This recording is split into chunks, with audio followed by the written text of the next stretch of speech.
Chapter 1094. No one begged for mercy for Jean Gouden, because everyone still hadn't recovered from the shock.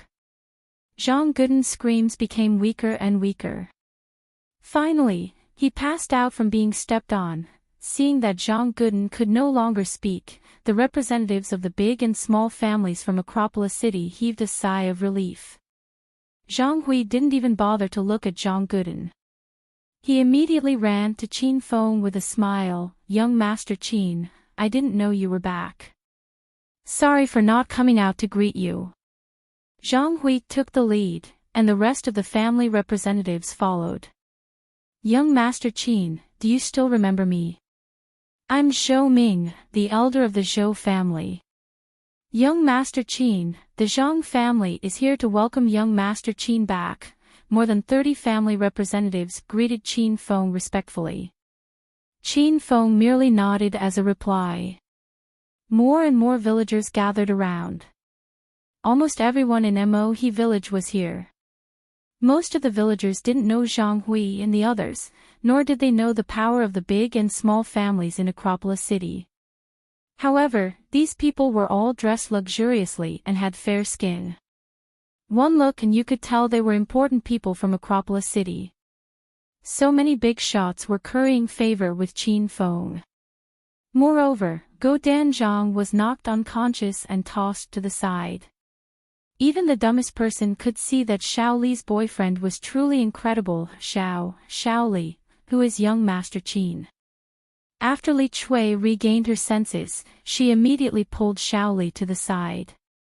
Just a moment ago, Li Chui was eating with Qin Feng. She thought Qin Feng was approachable and even called him Little Qin. However, after witnessing Qin Feng's power, Li Chui was so scared that her body trembled. Only now did she realize that such a big shot had come to her house. Second aunt, Qin Feng is the boss of Acropolis City. There's nothing he can't solve. Xiao Li didn't hide anything from Li Chui. Li Chui opened her mouth in shock. The boss of Acropolis City. Why didn't you say so earlier? I was worried that Zhang Gouden would bully young Master Qin. Looks like I worried for nothing. Xiao Li hugged second auntie's arm and smiled. That's just the identity Qin Feng has in the eyes of outsiders. In reality, he's a very low-key person.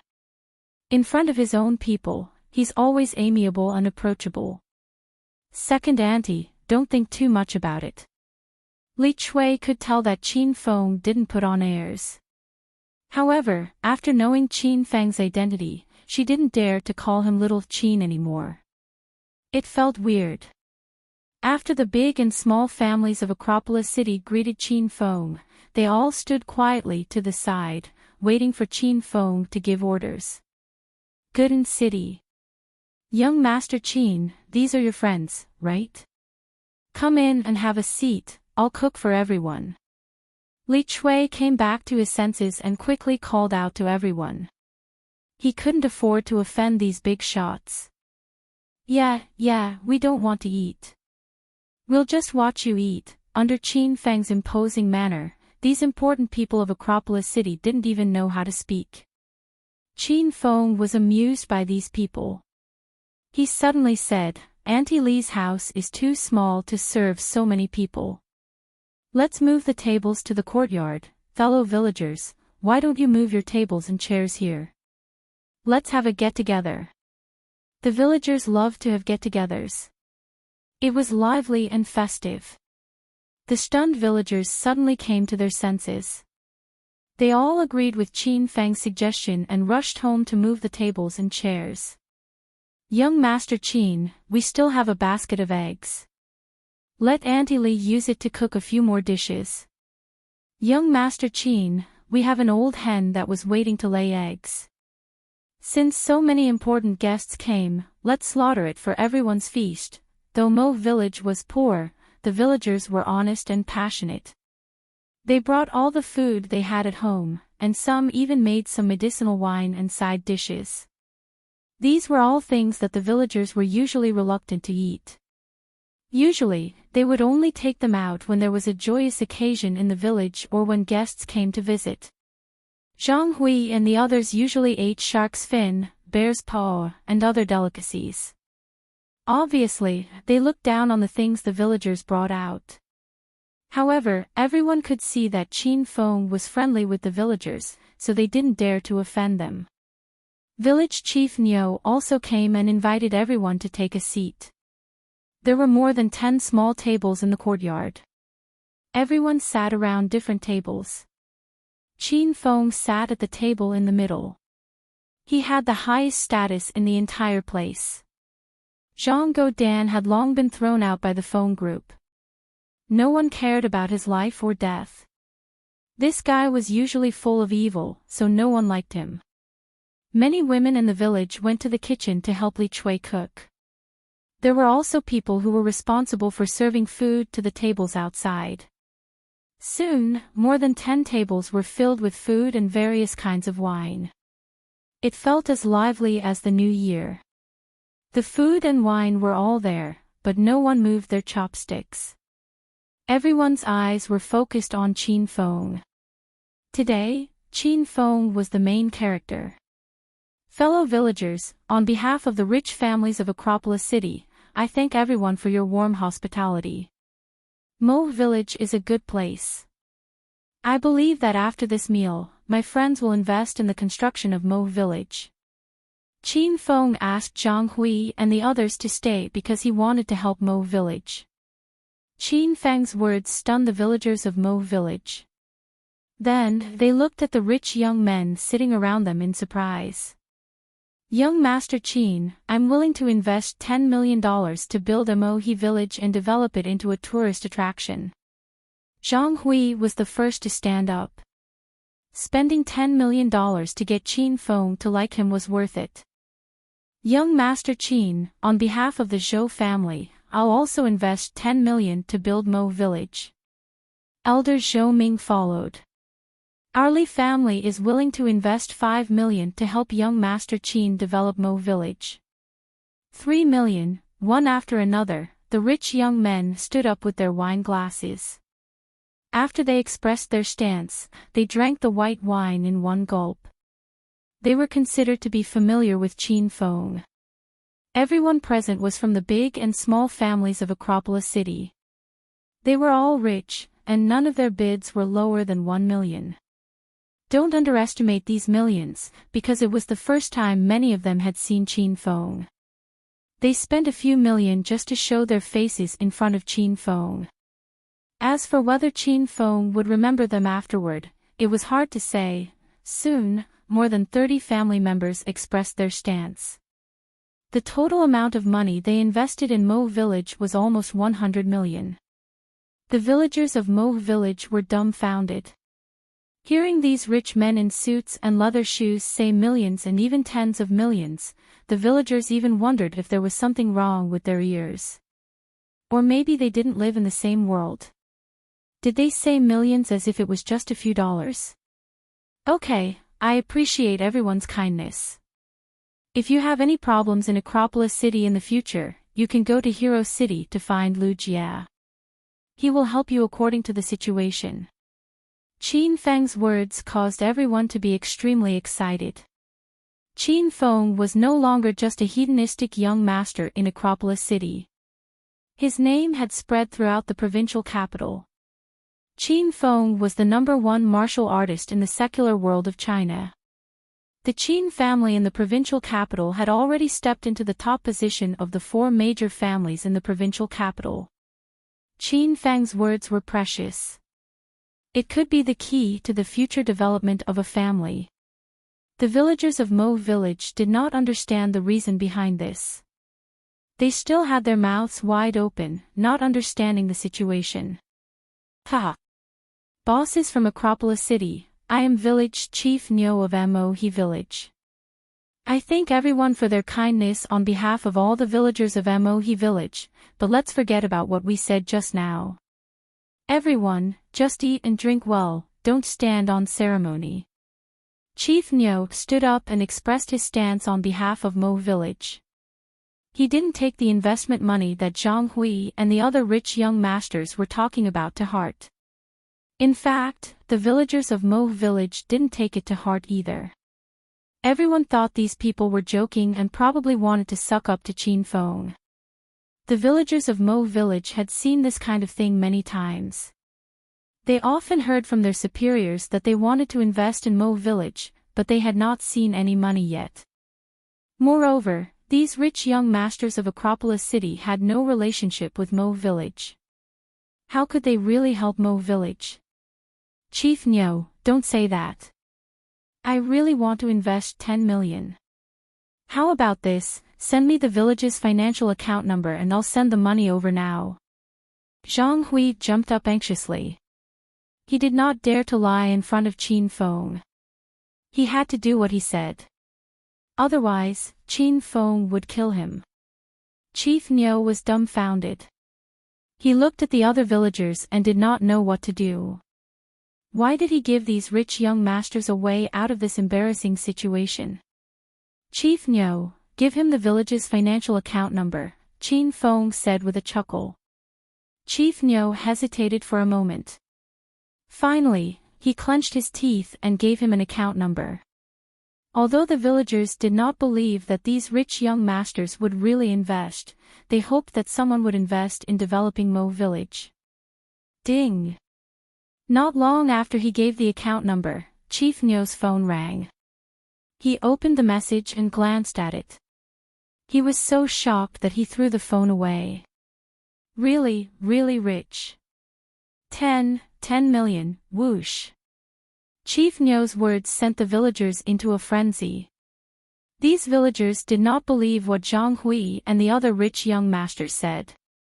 They thought that everyone was joking. In the end, Zhang Hui earned 10 million in a few minutes. It was as easy as transferring $1. It was hard for everyone to accept. However, Chief Nyo's phone on the ground rang non-stop. It vibrated and spun on the ground. Someone picked up the phone and was about to pass it to Chief Nyo. However, he was shocked by the dozens of messages. Wow! This is incredible. There were dozens of transfers in just a minute. Each bill is more than 2 million. Chief Nyo, these rich people are speaking the truth. They really invested in our Mo village. All the villagers cheered and a sincere smile appeared on their faces. Seeing this, Qin Fen was very satisfied. Shaoli was stunned. She held Qin Fen's arm tightly. She was very grateful to Qin Fen for everything he had done for her and Mo village. The rich young masters were also very happy. They only spent a few million, but young Master Qin was happy and optimistic. This was like a pie falling from the sky. Young Master Qin, you're a living bodhisattva. Thank you for everything you've done for Mo village. This old man has nothing to repay you, so I'll kowtow to you. Chief Nyo knew all this was because of Qin Feng. He ran over to kowtow to Qin Feng. Qin Fen and Shaoli hurriedly supported village Chief Nyo. Qin Fen said, Village Chief Nyo, please don't be like this. I can't take responsibility. If you want to thank someone, thank Shaoli. If I didn't know her, I wouldn't have known about Imo River Village. The villagers of Mo village surrounded Qin Feng and Shaoli. Li Chui and Fang Quan stood on either side of Qin Feng and Shaoli. Both of them finally saw Qin Feng's true strength. He was an existence that could make all the rich and powerful people in Acropolis City bow down to him with just a word, thank you, young Master Qin, for investing in Mo village. The people of Mo village will always remember young Master Qin's kindness. Shaoli is so lucky to be able to find such a perfect man like young Master Qin. Chapter 1095. They stayed in Mo village until the afternoon. Then, Qin Feng left with Shaoli and the others. Li Chui and Fang Quan wanted Qin Feng and Shaoli to stay the night, but Qin Feng brought too many people, so they had no place to stay. The people from the major families of Acropolis City left with Qin Feng. These people had already transferred the investment funds to the property account of Mo Village, but they did not ignore the matter of Mo Village's transformation. As soon as they returned to Acropolis City, they scrambled to use their respective forces and connections to personally invest in the development of Mo Village. Qin Feng didn't worry about Mo Village anymore. He believed that in less than half a year, Mo Village would undergo earth-shattering changes. All the people in Mo Village would become rich and live happy and healthy lives. Xiaoli was blissful tonight. At one point, she even thought she was Qin Feng's woman and not his servant. To complete this transformation, Xiaoli swore in her heart that she would take care of Qin Feng meticulously from now on. She also wanted to kill her way into Qin Feng's harem. Qin Feng, where have you been all day? I can't find you. Once Qin Feng returned to Hero City, the women surrounded him. It was rare for Qin Feng to come back. Every time he came back, these women cherished their time with Qin Feng. Xiaoli had been holding Qin Feng's arm all the way back, but now she subconsciously let go of Qin Feng. Xiaoli looked at the row of outstanding beauties and was suddenly knocked back to reality. Bei Bei, did you miss me? Qin Feng pulled Lin Bei Bei into his embrace. Lin Bei Bei was the most obedient out of all the girls, and her personality had always been aloof from worldly affairs. Qin Feng's harem was almost divided into 3 teams, but the sisters of each team wouldn't quarrel with Lin Bei Bei. Lin Bei Bei was a bit shy in front of her sisters. She blushed and leaned into Qin Feng's embrace. Everyone missed you. We're waiting for you to come back for the reunion dinner. Qin Feng dotingly patted Lin Bei Bei's head and smiled. Okay. Since Bei Bei has been obedient and outstanding lately, I'll take you and Ling Xian to Acropolis University tomorrow. Qin Feng's words caused Lin Bei Bei and Zhao Ling Xian to cry out in surprise. Ever since Qin Feng had left the Acropolis City, the 2 women rarely went to the Acropolis University. It wasn't that they were tired of skipping classes, but that the Acropolis University had too many memories of them with Qin Feng. Whenever they went to school, they would feel a bit sad. Seeing that Lin Bei Bei was as happy as a bird, Qin Feng was even happier than her. He hugged Lin Bei Bei and called the girls to dinner. The meal was joyous and harmonious. Tonight, Qin Feng flipped Lin Bei Bei's cards, making Lin Bei Bei blush. The 2 of them returned to Lin Bei Bei's boudoir, and Lin Bei Bei ran to take a shower.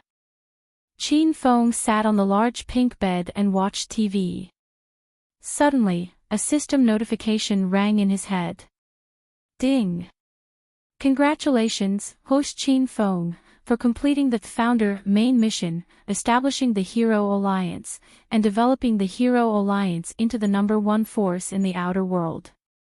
The system rewards host Qin Feng 300,000 Hedonist points, a rare pink spiritual equipment soul severing sword, a purple-grade heavenly eagle bow, and a fire cloud cannon produced by Star Technology.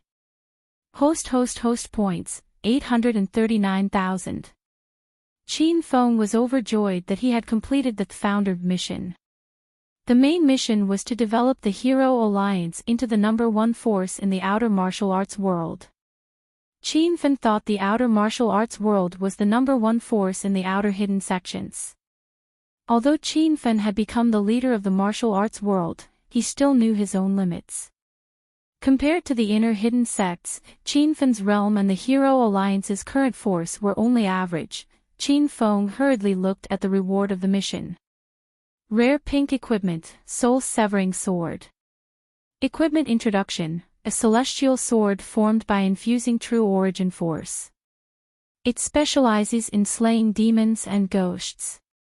Hidden attribute, soul slash. True origin force erupted from the sword and enveloped the ghosts, leaving them nowhere to hide. System price, 388,888 Hedonist points.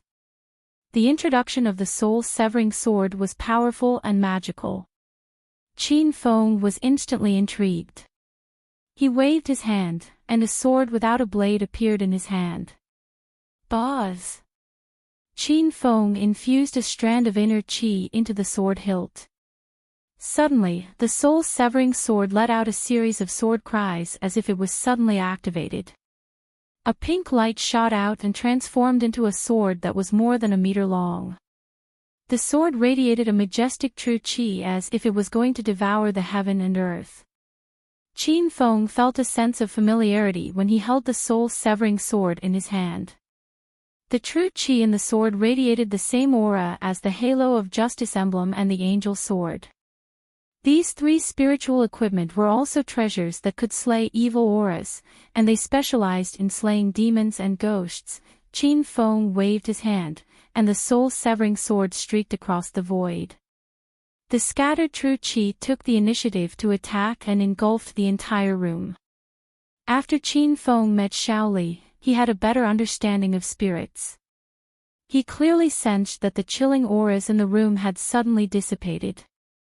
They seemed to be afraid of the existence of the soul-severing sword and had long escaped without a trace. This is really a treasure sword. Qin Feng couldn't help but exclaim as he looked at the soul-severing sword in his hand. If he had obtained this soul-severing sword when he destroyed the Verdant Sect's base a few days ago, the evil cultivators of the Verdant Sect would have died even faster. After studying the soul-severing sword, Qin Feng put it away. With a flip of his hand, a dazzling purple battle bow appeared in his hand. Heavenly Eagle Bow Equipment Introduction. Fuse the soul of the Heavenly Eagle into the battle bow. When the bow is drawn, the wrath of the Heavenly Eagle will be activated. System price: 188,888 Hedonist points. It was Qin Feng's first time obtaining a battle bow. The Heavenly Eagle bow was exquisitely made, and its surface was engraved with images of giant beasts. This battle bow didn't have a string. When Qin Feng tried to pull it, he felt a repulsive force. Qin Feng drew the Heavenly Eagle bow to its fullest extent and released it through the window. A long screech rang out, and a purple battle eagle flew out. The battle eagle seemed to be a living creature, and its speed was extremely fast. Everything in its path was instantly destroyed by the battle eagle. Rumble. The huge floor-to-ceiling window in Lin Bei's room shattered into pieces. The purple battle eagle soared into the sky and disappeared into the boundless night. What a great bow! What a great bow! Qin Feng was very fond of the Heavenly Eagle bow. Previously, he only used the Spear of Rat Halos as a long-range weapon. The Spear of Rat Halos could fire destructive fire, but it could only attack within 100 meters. On the other hand, the Heavenly Eagle bow could fire an attack from 1,000 meters away. Moreover, its speed was extremely fast, and it could hit its target in an instant. After putting away the Heavenly Eagle bow, Qin Feng hastily looked at the fire cloud cannon produced by Star Technology. The Star Technology's products had surprised Qin Feng time and time again. He believed that this fire cloud cannon was not as simple as it looked. Qin Feng was about to fire the cannon when he heard Lin Bei's scream. When Lin Bei came out of the bathroom, she saw Qin Feng standing on the bed with a dazzling red cannon barrel on his shoulder. The timid Lin Bei was startled. Lin Bei was wrapped in a white bath towel. Her long legs and fragrant shoulders were exposed to the air. She slipped due to her nervousness and was about to fall to the ground. Swoosh! The fire cloud cannon on Qin Feng's shoulder disappeared. He turned into a beam of pink light and instantly appeared beside Lin Bei. Bei, be careful. Qin Feng hugged Lin Bei tightly and looked at her with a racing heart. Lin Bei's scream stopped. She thought she was going to fall, but she didn't expect Qin Feng to be so fast. The two of them hugged each other tightly. They couldn't help but recall a long time ago in the royal clubhouse. At that time, Lin Bei was going to sell herself to raise money for her mother's surgery fees. Qin Feng, carry me onto the bed. Lin Bei Bei's voice was weak and trembling.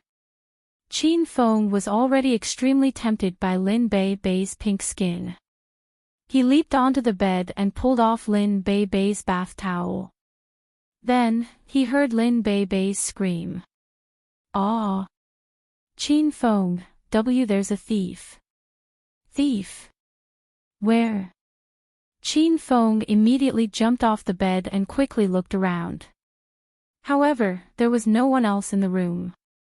Lin Bei Bei immediately pulled the blanket over her body. She pointed at the broken floor-to-ceiling window and said, "Someone smashed the glass. Could it be hidden somewhere?" Qin Feng immediately smiled bitterly. He went onto the bed and hugged Lin Bei Bei. "I accidentally broke it just now. Don't worry, Hero City's security is very tight. No thief would come in." Qin Feng said these words of comfort, but his hands dishonestly moved all over Lin Bei Bei's body. Lin Bei Bei was extremely embarrassed, but she forcefully maintained her last bit of rationality and said, "Qin Feng, where's the cannon you were carrying? Where did you get that thing?" Lin Bei Bei really wanted to serve Qin Feng and make him comfortable. However, after seeing the fire cloud cannon, she was a bit worried. How did Qin Feng get his hands on such a thing? Qin Feng smiled. He flipped his hand and the fire cloud cannon appeared on his shoulder again. However, Lin Bei Bei was shocked again. "Bei Bei, I took this from the system." Lin Bei Bei was a woman Qin Feng had taken a liking to a long time ago. Qin Feng didn't plan on keeping any secrets from this girl. Lin Bei Bei widened her beautiful eyes and exclaimed, "What system? Don't make these guns and cannons. It's very dangerous." Lin Bei Bei knew Qin Feng was a martial artist and the most powerful martial artist in the secular world. However, when she saw Qin Feng bring out a cannon, Lin Bei Bei started to lose her cool. In her opinion, this level of weapon should be owned by a country's army. That was something that would only be used in a real war.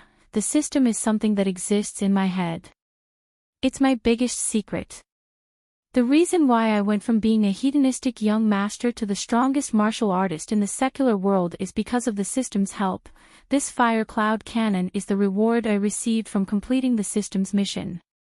Also, the sword and whip that I used before are all from the system. Oh right, the Hero Alliance is also a product of the system. We can communicate telepathically and transfer items through the space-time portal. It's all because of the system. Since Qin Feng told Lin Bei Bei about the system's secret, he explained it in great detail. He was mainly afraid that Lin Bei Bei wouldn't understand. Lin Bei Bei was dumbfounded. She didn't expect such a magical system to exist in this world. Chapter 1096. After finding out how powerful the hedonist sovereign system was, Lin Bei Bei realized how important this secret was to Qin Feng. Lin Bei Bei tightly hugged Qin Feng's waist as she looked up at him and asked, Then do the other sisters know that you have a system?" Qin Feng shook his head as he smiled. "I haven't told them, but Shuai also has a system." Lin Bei Bei's mouth gaped open in shock as she looked adorably at Qin Feng. "No wonder you weren't angry even though Shuai and Jing Shuai had such an ambiguous relationship." "I know, Jing Shuai is also one of your identities, right?" Lin Bei Bei was quite smart. She had suspected Jing Shuai's identity before, and now that she knew about the system, she was certain of it. With how powerful the hedonist sovereign system was, changing Qin Feng's face was a piece of cake. "Bei Bei, you're so smart. Jing Shuai is me, but don't tell anyone else about this. It's mainly because Jing Shuai looks too ugly." Qin Feng didn't hide anything from Lin Bei Bei. Lin Bei Bei laughed and suddenly wrapped her arms around Qin Feng's neck. She climbed onto Qin Feng and looked at him earnestly as she said, "Qin Feng, don't worry, I won't tell anyone about what you said tonight, not even big sister Ling Xian. Unless I die, otherwise. Before Lin Bei Bei could finish speaking, Qin Feng covered Lin Bei Bei's fragrant lips with his. Qin Feng was completely at ease with this woman.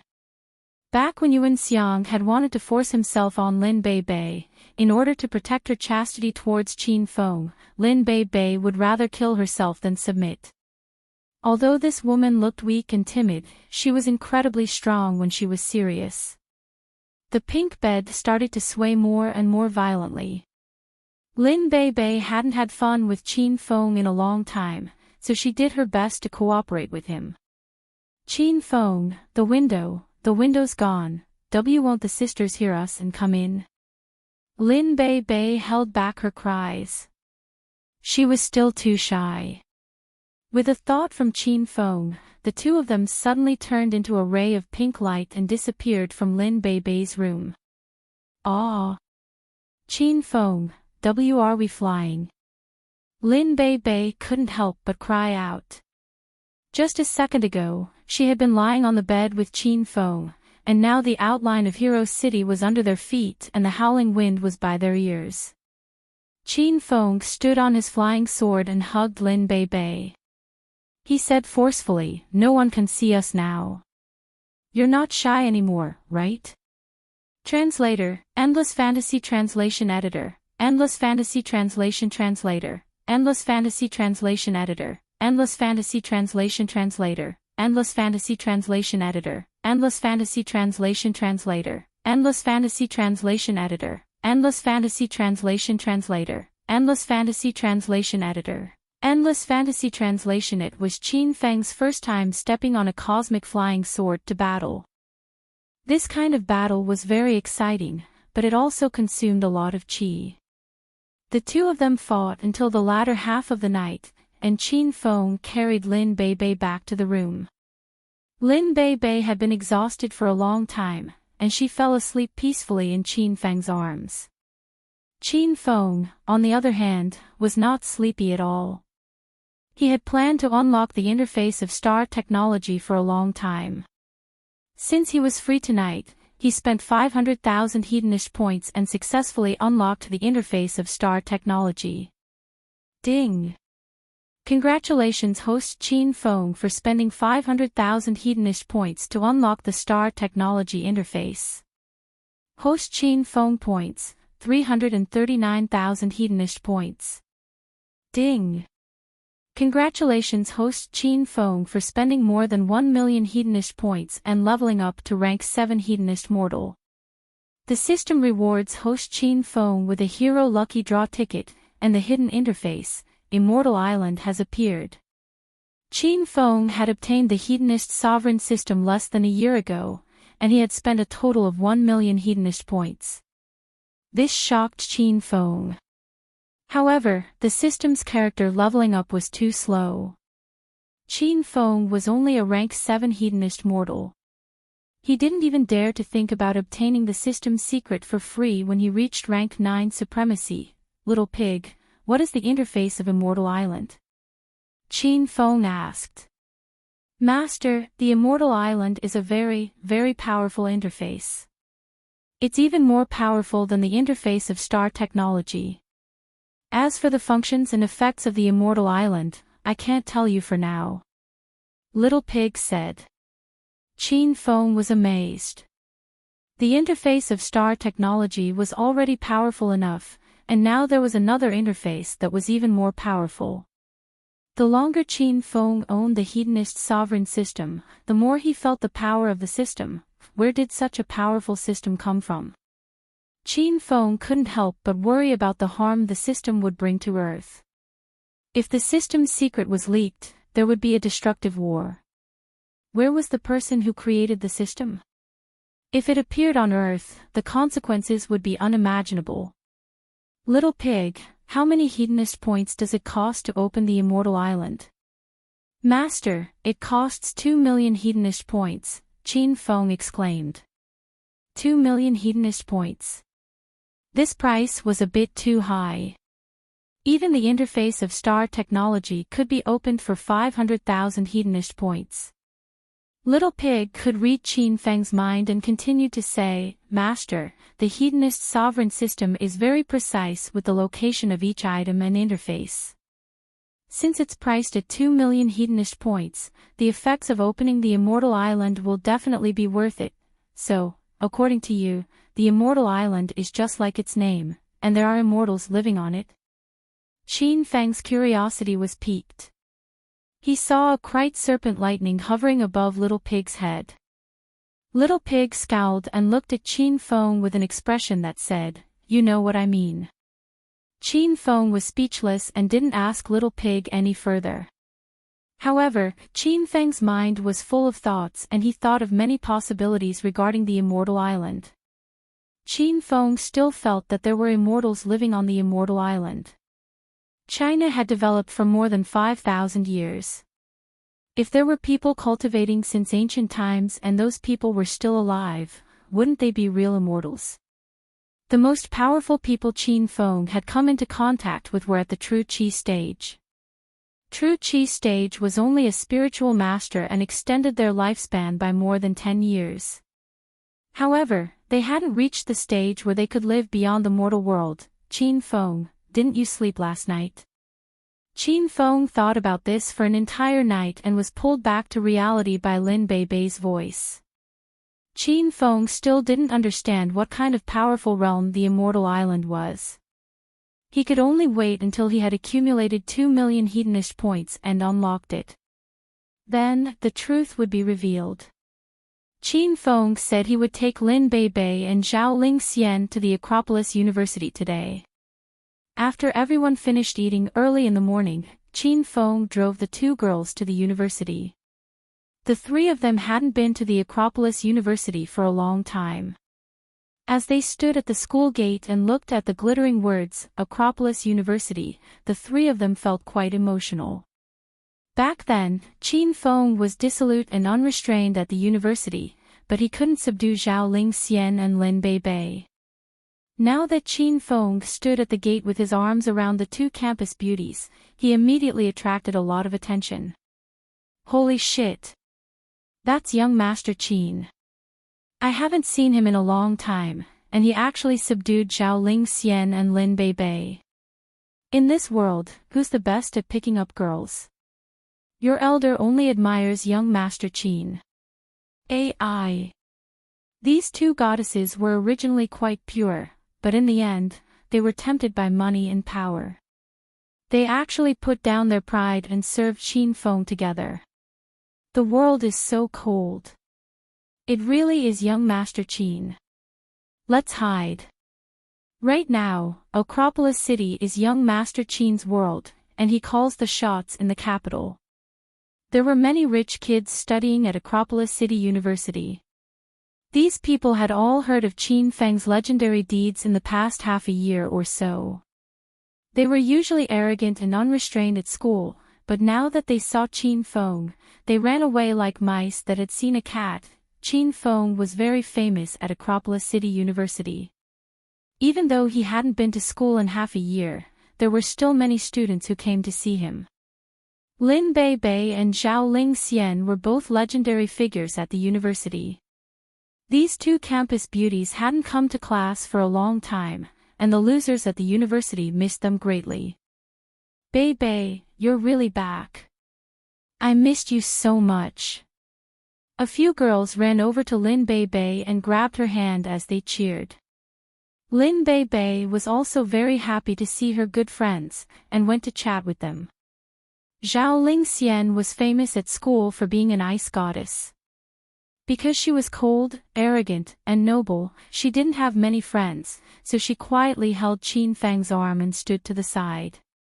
Qin Feng, I'm going to walk around with my sisters. I'll come find you guys in a bit. Lin Beibei said to Qin Feng and went to play with her sisters. Qin Feng hugged Zhao Lingxian as they walked through the Acropolis City University. Many students talked about the two of them, but Qin Feng and Zhao Lingxian just smiled and walked away.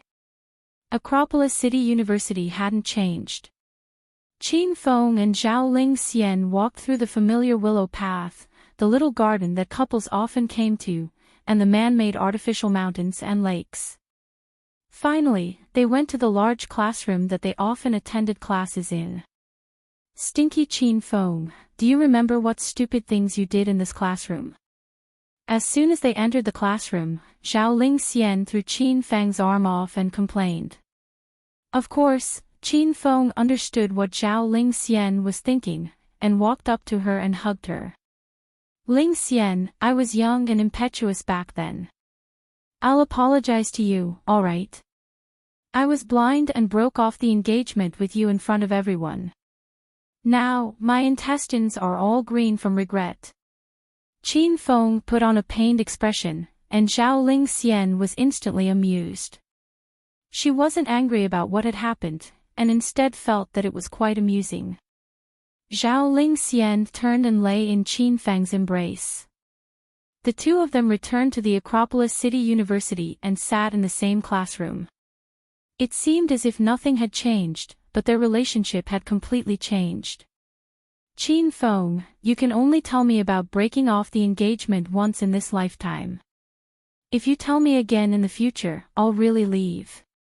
Zhao Lingxian suddenly hugged Qin Feng tightly, and her body trembled. After becoming Qin Feng's woman, Zhao Lingxian found that she didn't like any other man. She was truly afraid that Qin Feng would abandon her. Qin Feng hugged Zhao Lingxian tightly and lovingly stroked her back. What nonsense are you saying? I won't let you go. Of course, Zhao Lingxian knew how Qin Feng felt about her, but she was still a bit afraid. This was because Zhao Lingxian loved him too deeply, and she was afraid that she would lose Qin Feng. That would be equivalent to losing her entire world. The two of them tightly hugged each other and didn't say anything. They felt the sound of each other's heartbeats, and it was as if they were on the same frequency. Young Master Qin, it's bad, a bad guy from South Korea wants to bully Bei Bei. Suddenly, a girl ran in. When she saw Qin Feng and Zhao Lingxian hugging each other, she was so embarrassed that she was a bit embarrassed. This girl was Lin Bei Bei's good friend who had gone to play at the school gates. Qin Feng and Zhao Lingxian hurriedly separated, and their expressions became anxious. Where's Bei Bei? Hurry and take us there. Qin Feng pulled Zhao Lingxian and walked out. Lin Bei Bei's good friend brought the two of them to a dance studio. Lin Bei Bei and her two other friends were there, as well as 3 other boys. These 3 guys were all from Korea. Lin Bei Bei didn't know if they had gone through plastic surgery, but each of them was more handsome than the other. One of them stood in front of Lin Bei Bei and stared at Lin Bei Bei's body with a bright smile, as if he wanted to swallow Lin Bei Bei whole. Little beauty, I'm your senior, Kim Eun-hyun, and these 2 are my friends from South Korea. We're all exchange students, and we just want to be friends with a beauty. Don't be afraid. Chapter 1097. Jin and Xian pretended not to understand Lin Bei Bei's words and smiled as he said, "Beautiful lady, do you want to walk around? Then we'll accompany you. Although I've only been at Acropolis University for 2 months, I've been to every corner of the campus. I can lead you wherever you want to go." Jin and Xian clearly wanted to flirt with Lin Bei Bei, and Lin Bei Bei's pretty face became a bit unhappy. Ever since she started following Qin Feng, she wouldn't take the initiative to speak to other men. "Sorry, I have to go." Lin Bei Bei pulled her 2 sisters and was about to leave, but Jin and Xian stepped forward and blocked the 3 women's path. Fortunately, Lin Bei Bei had cultivated and reacted in time. Otherwise, she would have crashed into Jin and Xian's embrace. "What do you want? Get out of my way." Lin Bei Bei was furious. She looked up and saw Qin Feng walking in, and her worried heart immediately calmed down. "Qin Feng, I'm here." Lin Bei Bei waved her hand and Qin Feng walked over with Zhao Lingxian. When Jin and Xian and the others saw Qin Feng, they all frowned. They had only been at Acropolis University for 2 months and had no idea who Qin Feng was. Bei Bei, are you alright? Qin Feng walked to Lin Bei Bei's side and pulled her into his embrace. Lin Bei Bei felt wronged as she shook her head and pouted as she said, I'm fine, let's go. Oi! What's wrong with you, man? Why are you hugging 2 beauties? You're humiliating these 2 beauties, let them go. Qin Feng hadn't even caused trouble for Jin and Xian, and this guy was already yelling at Qin Feng. Jin and Xian and his 2 companions were incredibly depressed. Zhao Lingxian and Lin Bei Bei were both great beauties, and the 3 of them saw that Qin Feng was hugging 2 beauties in each of his arms. What's more, these 2 beauties didn't seem to mind. Oh. Who are you? Why do you care about my business? Qin Feng smiled as he looked at Jin and Xian. Jin and Xian wanted to drive a wedge between them and make the 2 beauties leave Qin Feng. He even felt that he was much more handsome than Qin Feng. If Qin Feng could conquer these 2 beauties, then Jin and Xian felt that he could as well. I don't care about your business, but you've embarrassed us men. As a man, you should learn to be loyal to your partner. As soon as I see you, I have to stop you. Jin and Xian's words were so righteous that he was about to turn into a saint. After making Qin Feng look like he was worthless, he said to Zhao Lingxian and Lin Bei Bei, beauties, you're both outstanding beauties. I'm sure you have many suitors, so why do you want to follow this stinky man? Lin Bei Bei and Zhao Lingxian both rolled their eyes at Jin and Xian, thinking that he was being too nosy. Qin Feng had long seen through Jin and Xian's thoughts. He sneered and said, I'll give you 1 chance. Scram now. Before Kim and Xian could speak, his 2 companions behind him immediately became furious. Stinking brat, how can you speak to President Jin like that? Do you believe that we will beat you to death? Hurry up and apologize to President Kim. Otherwise, you won't be able to leave this place today. Facing the threat of the 2, Lin Bei Bei's 3 good sisters were scared out of their wits. After all, there were 3 guys on the other side, and they only had Qin Feng on their side. Moreover, the 3 sisters didn't know that Qin Feng was a martial artist. They only knew that Qin Feng was a powerless hedonistic young master. How could he be a match for Jin and Xian and the other 2? Lin Bei Bei and Zhao Lingxian inwardly laughed. Qin Feng was currently the #1 martial artist in China, yet there were still people who dared to speak so harshly in front of him. Looks like you're looking for a beating. Don't blame me for bullying the weak. Qin Feng couldn't be bothered to attack Kim and Xian and the others. After all, it would damage his status as the Azure Dragon of China. However, Qin Feng wouldn't let these 3 people off easily. However, Kim and Xian had a cold smile on his face. He stretched out his hand and stopped his 2 companions behind him. He stepped forward and said, Humph. I, Kim and Xian, am enough to deal with scum like you. I'm the president of the Acropolis University's Taekwondo Club. I'll fight you with only 1 hand.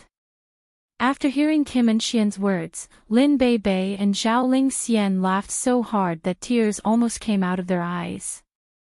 However, Lin Bei Bei's 3 friends were so scared that their faces paled. So Kim and Xian was the president of the Taekwondo Club.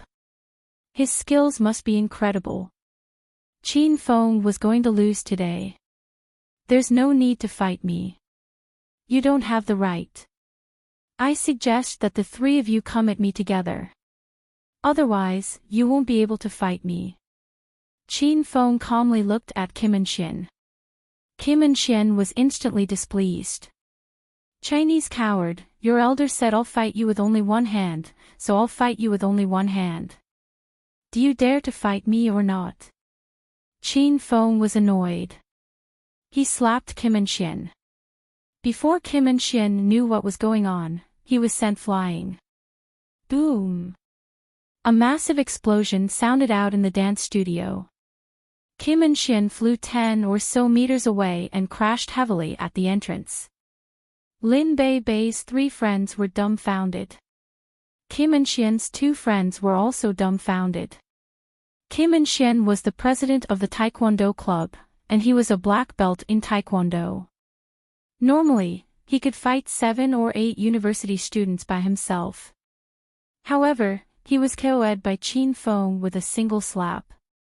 After slapping Kim and Xian, Qin Feng didn't even bother to look at him. He smiled and asked the other 2 friends, "Are you two going to fight me with only one hand as well?" The 2 friends were so scared that their bodies trembled. How would they dare to fight Qin Feng? In all their lives, this was the first time they'd seen someone send a young man flying 10 or so meters away with a single slap. "President Kim, are you all right? Hurry and take President Kim to the hospital." The 2 friends came back to their senses and hurriedly went to support Kim and Xian as they ran away. The dance studio fell into silence. Lin Bei and her 2 sisters were still in a daze. They stole a few glances at Qin Feng, wondering if this was the same hedonistic young master Qin Feng who didn't even have the strength to truss a chicken. Bei, go and play with your friends.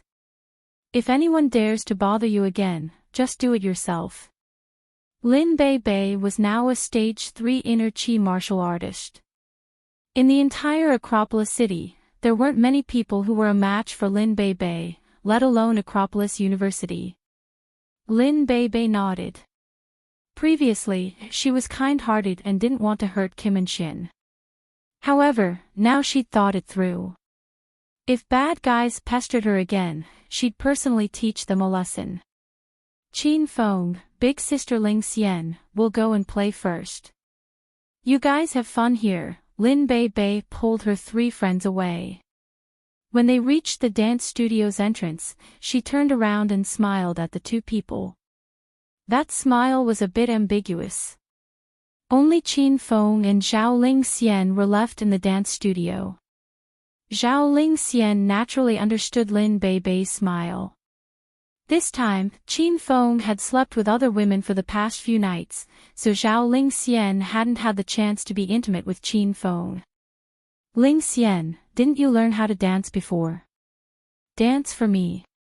Qin Feng smiled as he patted Zhao Ling Xian's head. Zhao Ling Xian's face turned red.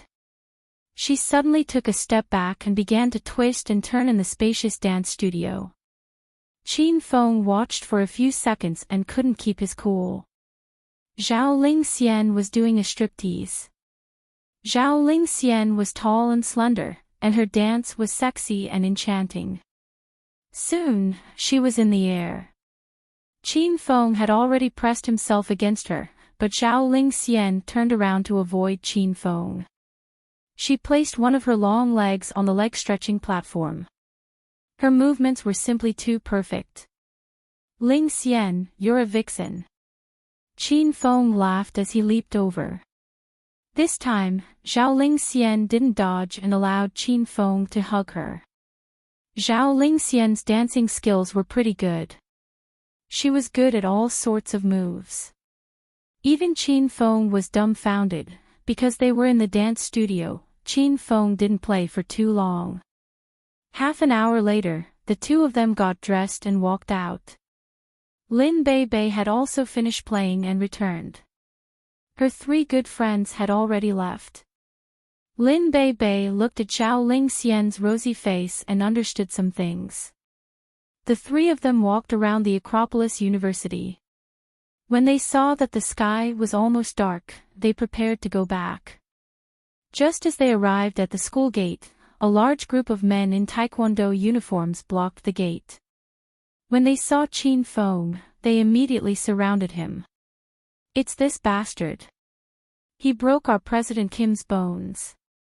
2 people walked out from the crowd. They were Kim and Xian's 2 friends. They pointed at Qin Feng and shouted. Behind them were over 30 students, and they were all from South Korea. These people started to shout at Qin Feng. They wanted Qin Feng to kneel and beg for mercy. They also wanted Qin Feng to apologize. Lin Bei and Zhao Ling Xian were both angry. If Qin Feng didn't stop them, the two girls would have beaten them up already. The commotion was quite big, and many students from the Acropolis University surrounded them. What's going on over there? It seems like young Master Qin is in trouble. It's those bastards from South Korea again. These people are arrogant and despotic just because they practiced Taekwondo for a few years. How dare a bunch of foreigners behave atrociously in China? Lower your voice. Can't you see that they have over 30 people? Be careful, or they'll beat you up too. Most of them were Chinese. These students were usually bullied by the members of the Taekwondo club at Acropolis University. However, they were afraid that the people from South Korea all practiced Taekwondo, so they could only swallow their anger. The South Koreans were not afraid at all when they saw the students surrounding them. Instead, they smiled proudly. They were eager for more onlookers to witness their might. Brat, are you deaf? Kneel down and kowtow, then let me break your legs. Otherwise, don't even think about leaving the school today. Kim and Xian's two friends were scared to death earlier, but they were emboldened now. The 30 people behind them also cursed and scolded Qin Feng. They didn't take him seriously at all. An apology is out of the question. If you don't move aside, then I'll fulfill your wish to be beaten up. Qin Feng smiled at the crowd. The South Koreans were enraged. They were also puzzled. Qin Feng was only one person, so where did he get the confidence to say such big words? The onlookers from the school were also discussing among themselves. Some of them were from wealthy families in Acropolis City, but most ordinary people didn't know Qin Feng's identity as a martial artist. They all thought that Qin Feng was boasting. Damn it, this brat is asking for it. Everyone, let's break his legs and avenge President Kim. The South Koreans ran out of patience, and they all pounced at Qin Feng. Exclamations came from the crowd. The Acropolis University students were dumbfounded. It was as if they could see Qin Feng being drowned in punches and kicks. Bang! A dull sound spread out. Once it started, it seemed like it wouldn't stop. Qin Feng was like a small fish, swimming freely through the crowd. Wherever he went, a dull thud would be heard, and a South Korean person would fall to the ground and never get up again. Bang, bang, bang, bang.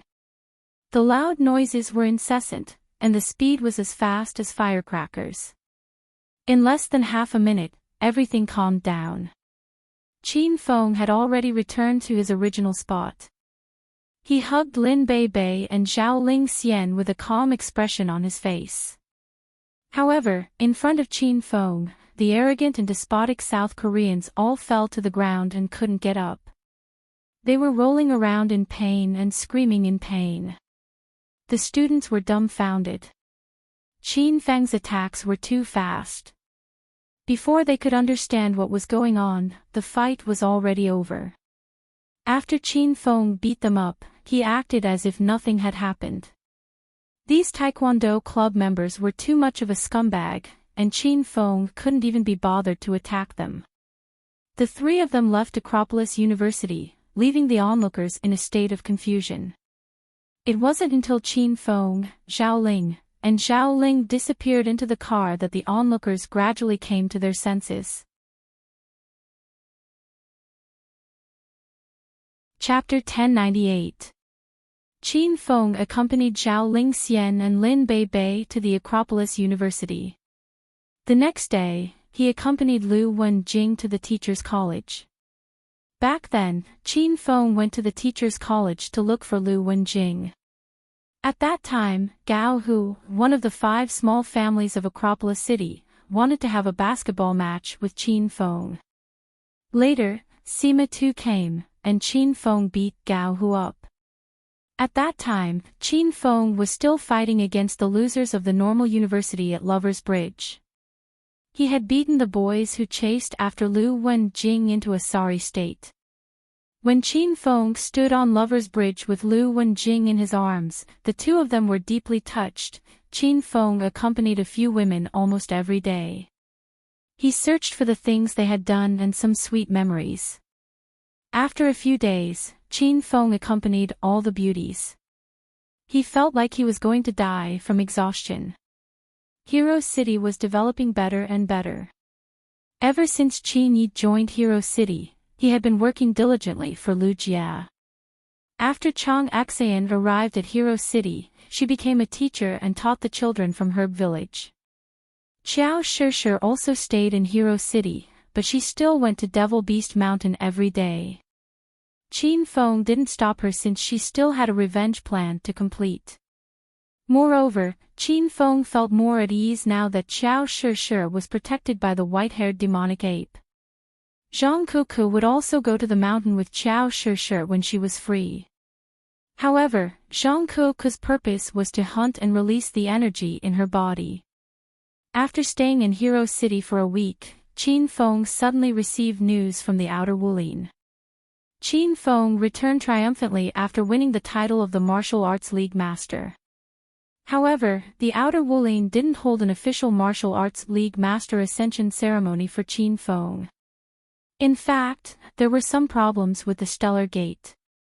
The Martial Arts Alliance Master was supposed to hold the coronation ceremony that day, but Ling Daozi and the two great elders who had gone to the Stellar Gate had disappeared.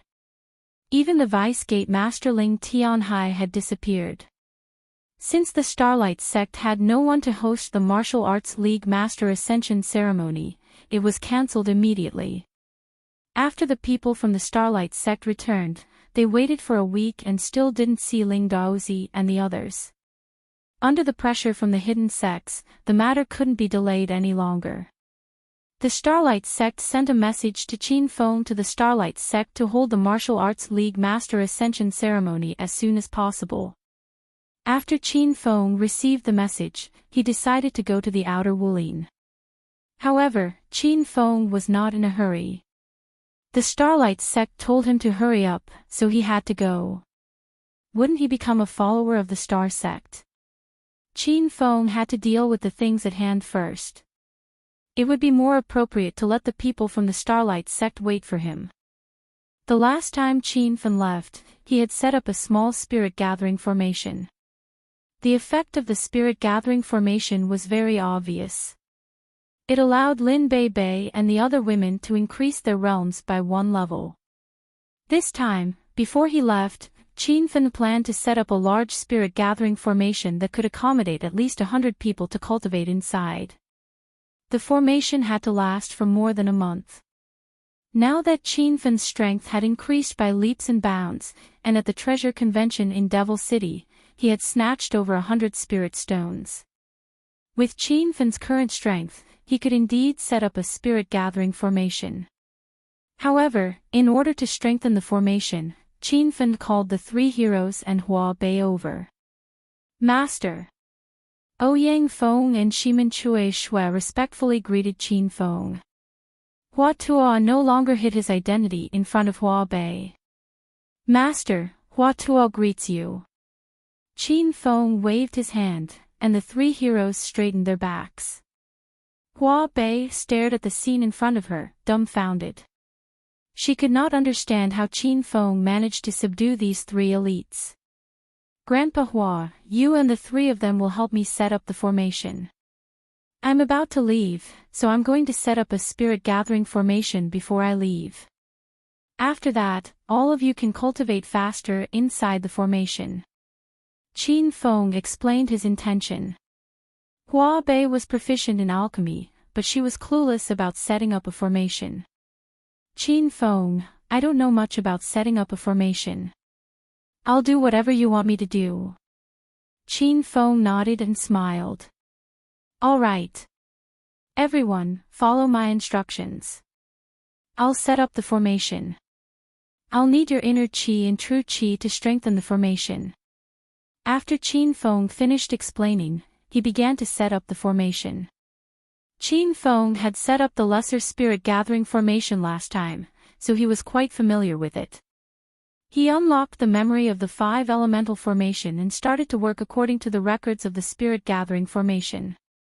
After Qin Fan branded tens of high-grade spirit stones and hundreds of mid-grade and low-grade spirit stones with the fire of destruction, he scattered them around.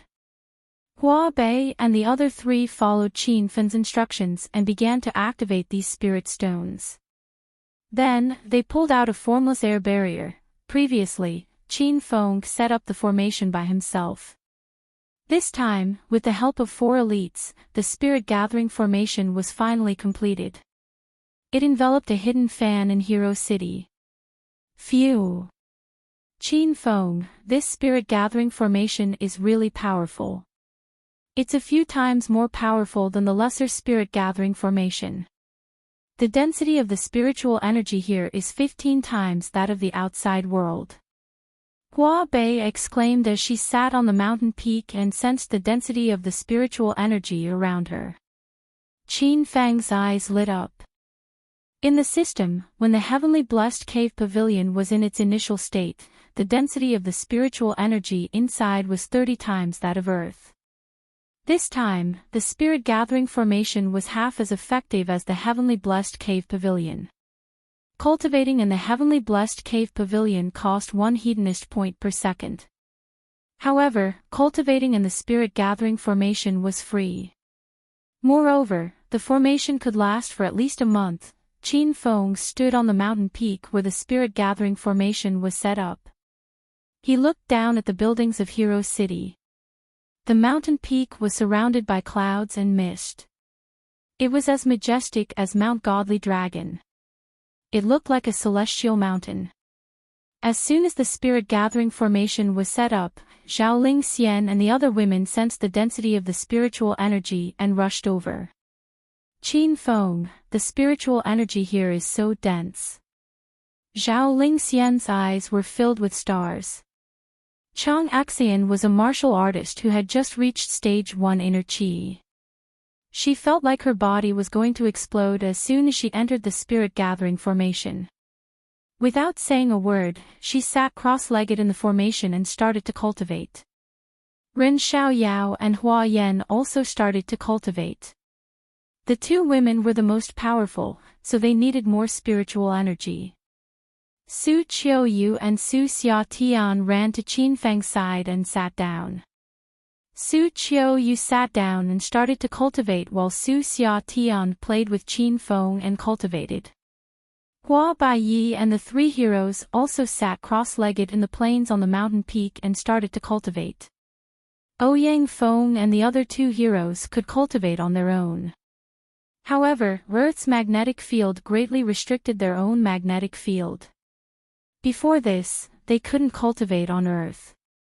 However, after Qin Feng set up the spirit gathering formation, the density of the spiritual energy in the formation changed the magnetic field of Hero City. The magnetic field in the vicinity started to match Earth's magnetic field from hundreds of years ago, fulfilling the 3 heroes' cultivation needs. More and more people gathered in the spirit gathering array. Everyone sat together and focused on breaking through. The surrounding spirit chi surged wildly and circulated in everyone's body, forming a positive cycle. It was as if the spirit chi in the array could never be used up, and more gathered. Boom! An explosive sound came from Chang Xian's body. That was the normal reaction of breaking through stage 2 inner chi. Zhao Ling Xian and Lin Bei Bei also broke through. Their cultivation speed in the spirit gathering formation was more than 10 times faster than the outside world. Don't rush to break through after you've broken through. You need to stabilize your current strength. I've opened the first floor of the Hero Alliance's Battle Spirit Palace. You can enter and find virtual opponents to train your strength. Qin Feng used the Hero Alliance to speak. Everyone who joined the Hero Alliance could hear Qin Feng's voice in their minds. The women were very curious about the Battle Spirit Palace. Chang Axian and the others who had just broken through immediately entered the first floor of the Battle Spirit Palace. Qin Feng also entered the Battle Spirit Palace. He discovered that the Battle Spirit Palace was magical. Everyone could communicate with each other through their thoughts. Qin Feng saw the virtual images of Zhao Ling Xian and the other women in the Battle Spirit Palace. Qin Feng, can we fight as a group? Zhao Ling Xian's excited voice rang in everyone's mind. Qin Feng asked Little Pig. After receiving an affirmative answer, he said, "We can fight each other, but we're all good sisters." Why would we fight each other? Let's find other opponents in the Battle Spirit Palace. Qin Feng underestimated the scheming of women. As soon as he finished speaking, he saw Zhao Ling Xian and the other women fighting in the hall of the Battle Spirit Palace. Zhao Ling Xian, how dare you sneak attack me? I've been annoyed by you for a long time. Let's have a good fight today. Zhao Ling Xian slapped Lu Wenjing with her palm. Lu Wenjing reacted quickly and met the attack with her lily-white hand. The two women were both stage 4 inner chi experts. They were evenly matched. The scene of their fight was beautiful and thrilling. Qin Feng's eyes almost popped out of their sockets. "Bei Bei, come and help me. Lu Wenjing is very domineering. Let's teach her a lesson in the virtual world." Zhao Ling Xian called for reinforcements as she fought. Lin Bei Bei was anxious. How could she join the fight? She even tried to persuade the two to reconcile. "Ling Xian, big sister Qing Qing is here to help you." Bai Qing ran in excitedly after discovering that people could fight in the Battle Spirit Palace. She immediately teamed up with Zhao Ling Xian to attack Lu Wenjing. Lu Wenjing couldn't take it anymore, but a petite figure appeared. Lu Xiaojia pouted and ran in. "You two bullied my big sister. Xiaojia will take revenge for her." Lu Xiaojia was still young and had only broken through to stage 2 inner chi. Zhao Ling Xian and Bai Qing didn't really fight with Lu Xiaojia. Although the Battle Spirit Palace was a virtual world, the two women were kind-hearted people and treated Lu Xiaojia like a little sister. Slap! A blood-red whip came from the void. This whip was extremely powerful and immediately split the two fighting parties apart. Hua Yan jumped out with a smile and looked down on the crowd. "All of you, step aside. In terms of realm, I'm the highest among the women. You have to listen to me from now on. Otherwise, I'll teach you a lesson in the Battle Spirit Palace every day." Hua Yan was overjoyed. She finally found a place to vent her anger. Usually, Hua Yan was alone in Hero City and didn't participate in any battles. This caused her to be at a disadvantage every time she bickered with the women. She had a bellyful of resentment. "Yao Yao, come and help." Zhao Ling Xian shouted. Ren Xiaoyao suddenly appeared. She held the waning moon sword in one hand and wore a sexy, tight qipao. She stood there with a calm expression like a heroine of the generation. "Xiaoyao, why are you helping Zhao Ling Xian and the others?" "I have a good idea. Why don't you join forces with me? In the future, the consequences for Qin Feng will be the two of us. The other sisters will have to listen to us." Hua Yan tempted Ren Xiaoyao with a smile. Ren Xiaoyao was also an expert. Hua Yan's strength was comparable to hers. Ren Xiaoyao started to hesitate. As Qin Feng's servant girl, her status wasn't high. The appearance of the Battle Spirit Palace gave Ren Xiaoyao a chance to turn things around. "Okay, I'll team up with Yan Yan. You have to listen to me and Yan Yan from now on." This time, when Qin Feng came back, I didn't even sleep with him. How can you guys keep hogging Qin Feng?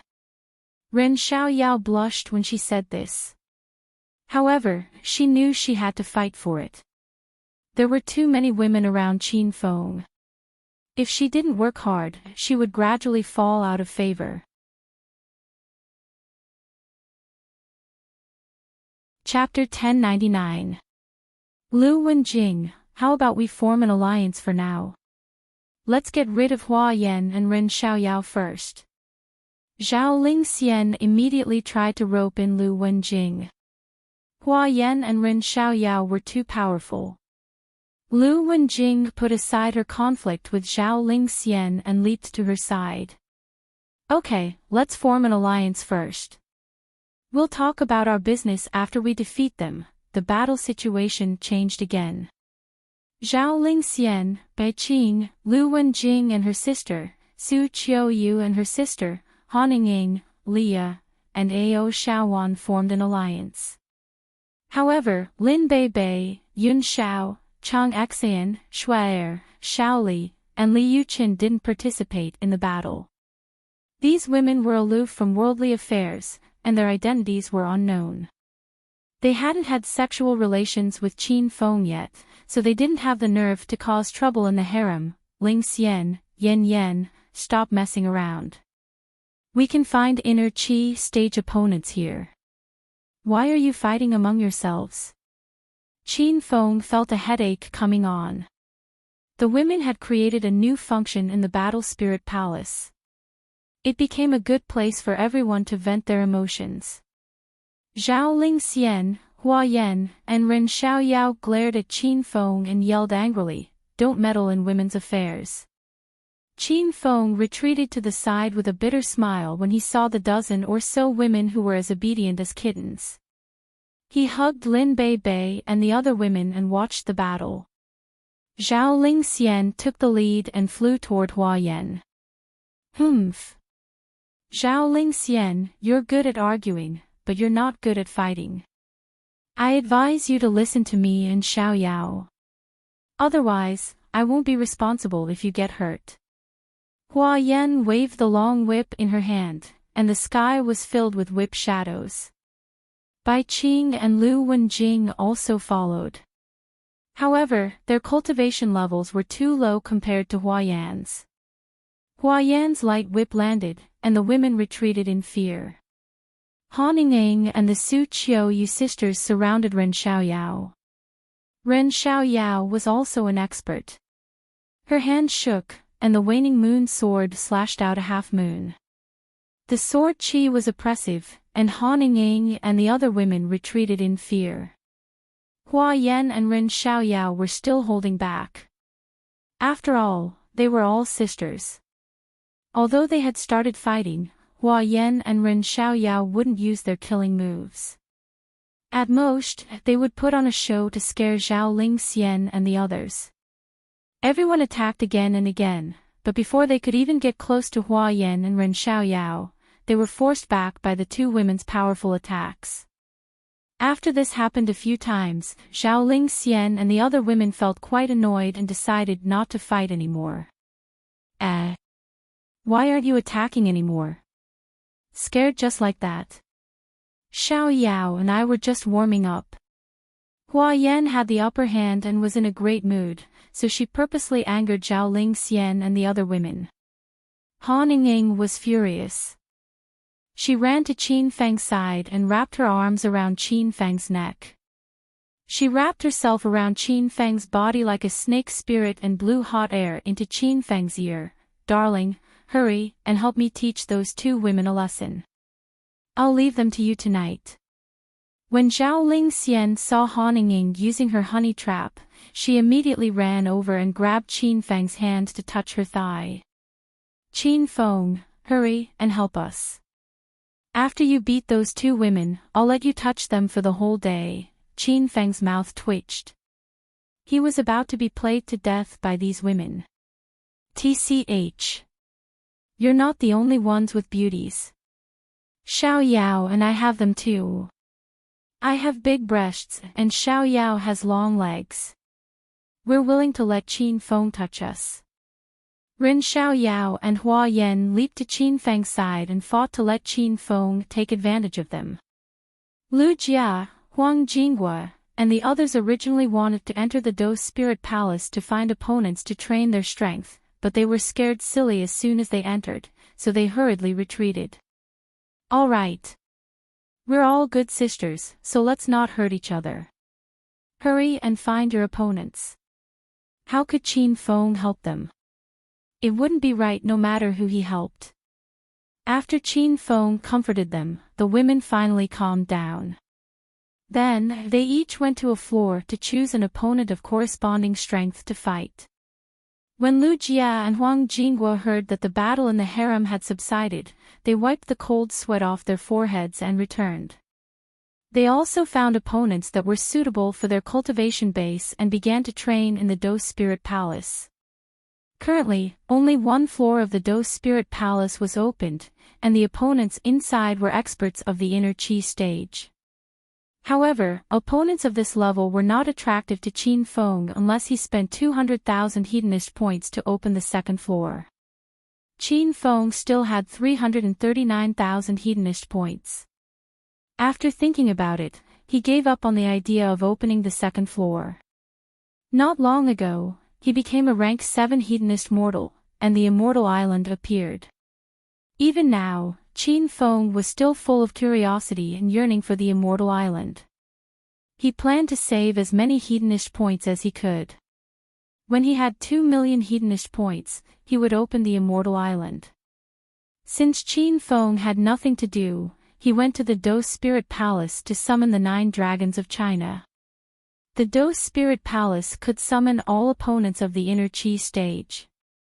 The opponents that appeared were 100% of the original character's strength. The 9 dragons of China were included in the Do Spirit Palace. Qin Feng felt quite excited to fight 9 people at once. Bang, bang, bang. Rumble. Loud noises sounded continuously in the Do Spirit Palace. More than a dozen beauties, Lu Jia, and a few men were training hard. The women were quite valiant, and they all chose Qin Feng as their opponents. Qin Feng was now at the peak of stage 9 inner Qi, and he was defined by the Do Spirit Palace as an expert of the 9 inner Qi stage. The Qin Feng that the women summoned had no emotions. He would easily kill the women in the Do Spirit Palace with a palm or a kick. Qin Feng, come out right now. Qin Feng was fighting fiercely with the 9 dragons of China when he suddenly heard a group of women calling for him. Qin Feng thought that something big had happened, so he hurriedly left the training room and went to the hall of the Do Spirit Palace. Zhao Lingxian and 7 or 8 other women stood in a row. They had all summoned Qin Feng as their opponent, and after being beaten up hundreds of times, they came out to vent their anger. Lingxian. What happened to you guys? Qin Feng was still unaware. Zhao Lingxian rushed up and stomped on Qin Feng's foot. Bai Qing also came up and pinched Qin Feng's back. What do you think happened? Why can't you go easy on him? You killed him as soon as you attacked. Do you still like me? Zhao Lingxian complained unreasonably. Han Yingning was also angry. Qin Feng, I won't let you sleep with me tonight, and I won't let you in the future. Seeing that the women were in an uproar, Qin Feng thought that they were fighting among themselves again. Lin Bei couldn't stand it anymore and felt sorry for Qin Feng. Qin Feng, you're in trouble. Lin Bei secretly ran to Qin Feng's side and reported. Qin Feng liked this girl. He hugged Lin Bei and asked, what happened? The opponents that the sisters found were all you, but the you that they summoned didn't know big sister Ling Xian and the others at all. You were very ruthless. Lin Bei explained the situation. Qin Feng rolled his eyes and almost fainted from anger. You're blaming me. With the help of the Spirit Gathering Formation and the Do Spirit Palace, the women's breakthroughs were as fast as rockets. Qin Feng was extremely envious. They cultivated until night time, and the women were still immersed in the joy of their breakthroughs. They even forgot to eat and sleep. Qin Feng had already left the Spirit Gathering Formation and returned to the Villa Hotel to pack his luggage. He planned to go to the capital first thing in the morning and give the Sovereign Peace System to the Divine Dragon. Qin Feng, Just as Qin Feng walked to the entrance of the hotel, a pleasant voice came from behind. Su Qiuyu stood behind him in a white chiffon dress. Under the moonlight, her pretty face was pure and charming, like a blooming epiphyllum. Qiuyu, you're back too. Qin Feng went up and hugged Su Qiuyu's small waist. Su Qiuyu's heart fluttered. Recently, she had been busy with Su Qin Pharmaceuticals. Every time Qin Feng returned to Hero City, Su Qiuyu didn't have much time to reunite with him. When she saw Qin Feng accompanying other women at night, Su Qiuyu's heart felt empty. Qin Feng, you haven't had dinner yet, right? Do you want to go to my room? I'll cook for you. Su Qiuyu blushed and lay in Qin Feng's arms shyly. Qin Feng smelled the fragrance on Su Qiuyu's body and felt a little excited. He hugged her and went back to the room. These women all lived in this villa hotel. Everyone's room was similar.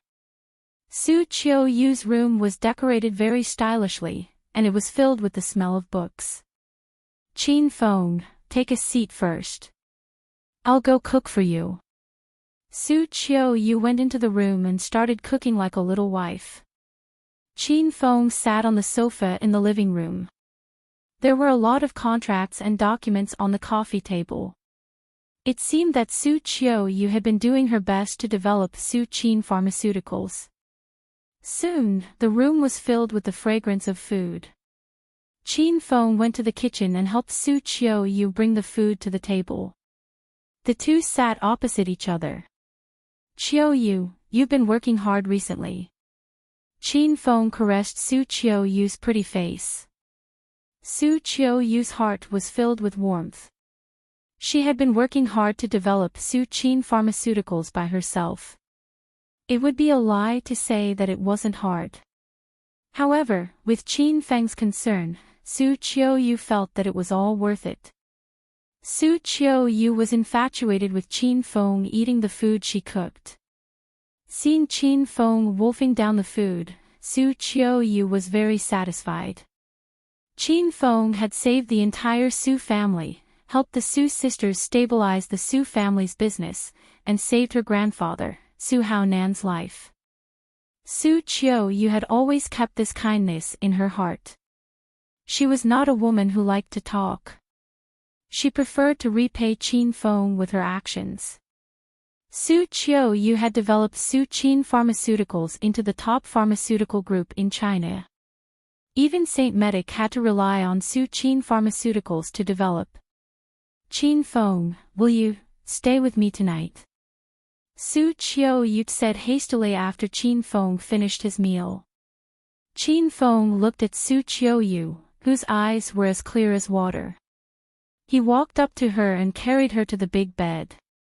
Su Qiuyu felt a little nervous because she had not been pampered by Qin Feng for a long time. Qin Feng's movements were gentle and slow. It was like the first time he developed a relationship with Su Qiuyu. Su Qiuyu was immersed in Qin Feng's gentle and strong embrace. This feeling was wonderful and familiar. Caw! While the two were in the middle of their passion, the door was suddenly opened. Qin Feng and Su Qiuyu were stunned. They looked at the door and saw Su Xiatian skipping in. Sis, where are you? Ah. Sis, Qin Feng, were you? Su Xiatian was stunned by the scene in front of her as soon as she entered the inner room. She covered her mouth to prevent herself from screaming. Su Qiuyu was embarrassed. She knew her younger sister hadn't done it with Qin Feng yet. It was embarrassing for her younger sister to see her like this. Little sister, you should go back to your room first. Qin Feng, why don't move around? Su Qiuyu was depressed. She found Qin Feng ignored her younger sister's existence and continued to attack her. Su Qiuyu resisted the urge to scream. Su Xiatian stood at the door and stared blankly. Qin Feng, don't be like this. Su Qiuyu couldn't hold it in anymore. She started to yell to vent her emotions. Her voice made Su Xia Tian blush. Qin Feng didn't stop. He said to Su Xia Tian, "Little sister Xia Tian, come here." Su Qiu felt she was old. Her thoughts couldn't keep up with the times. When her younger sister ran over happily, Su Qiu was so embarrassed that she wanted to dig a hole and hide in it.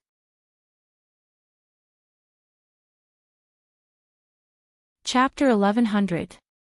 Early in the morning, Qin Feng left Hero City before the girls woke up. He was afraid that the girls would be reluctant to see him off, which would make Qin Feng sad. Shaoli, the beauty duo, and Xue followed Qin Feng. The four of them took the earliest flight to the provincial capital and rushed to Mount God Dragon. Brother. Inside Mount God Dragon, the divine dragon was practicing martial arts in the valley. When Xue saw her brother, she ran to him excitedly. The divine dragon caressed Xue's head as his eyes fell on the beauty duo. When he saw Rao Sherman and Zhang Kuku holding Qin Feng's arms, he immediately understood their relationship. Xue, did you suffer? The divine dragon's expression was cold. He regretted letting his sister follow Qin Feng. Qin Feng had too many women around him. Xue understood the divine dragon's concern. She hugged his arm and said with a smile, "Brother, I told you not to worry. I told you not to worry. I went to Hero City with Qin Feng. There are many sisters there, but I got along well with them. I'm also very close to Qin Feng." Xue's eyes sparkled when she talked about Qin Feng. The divine dragon sighed inwardly. He was the most powerful man in China, but his sister was with a womanizer. Moreover, his sister was dead set on following Qin Feng.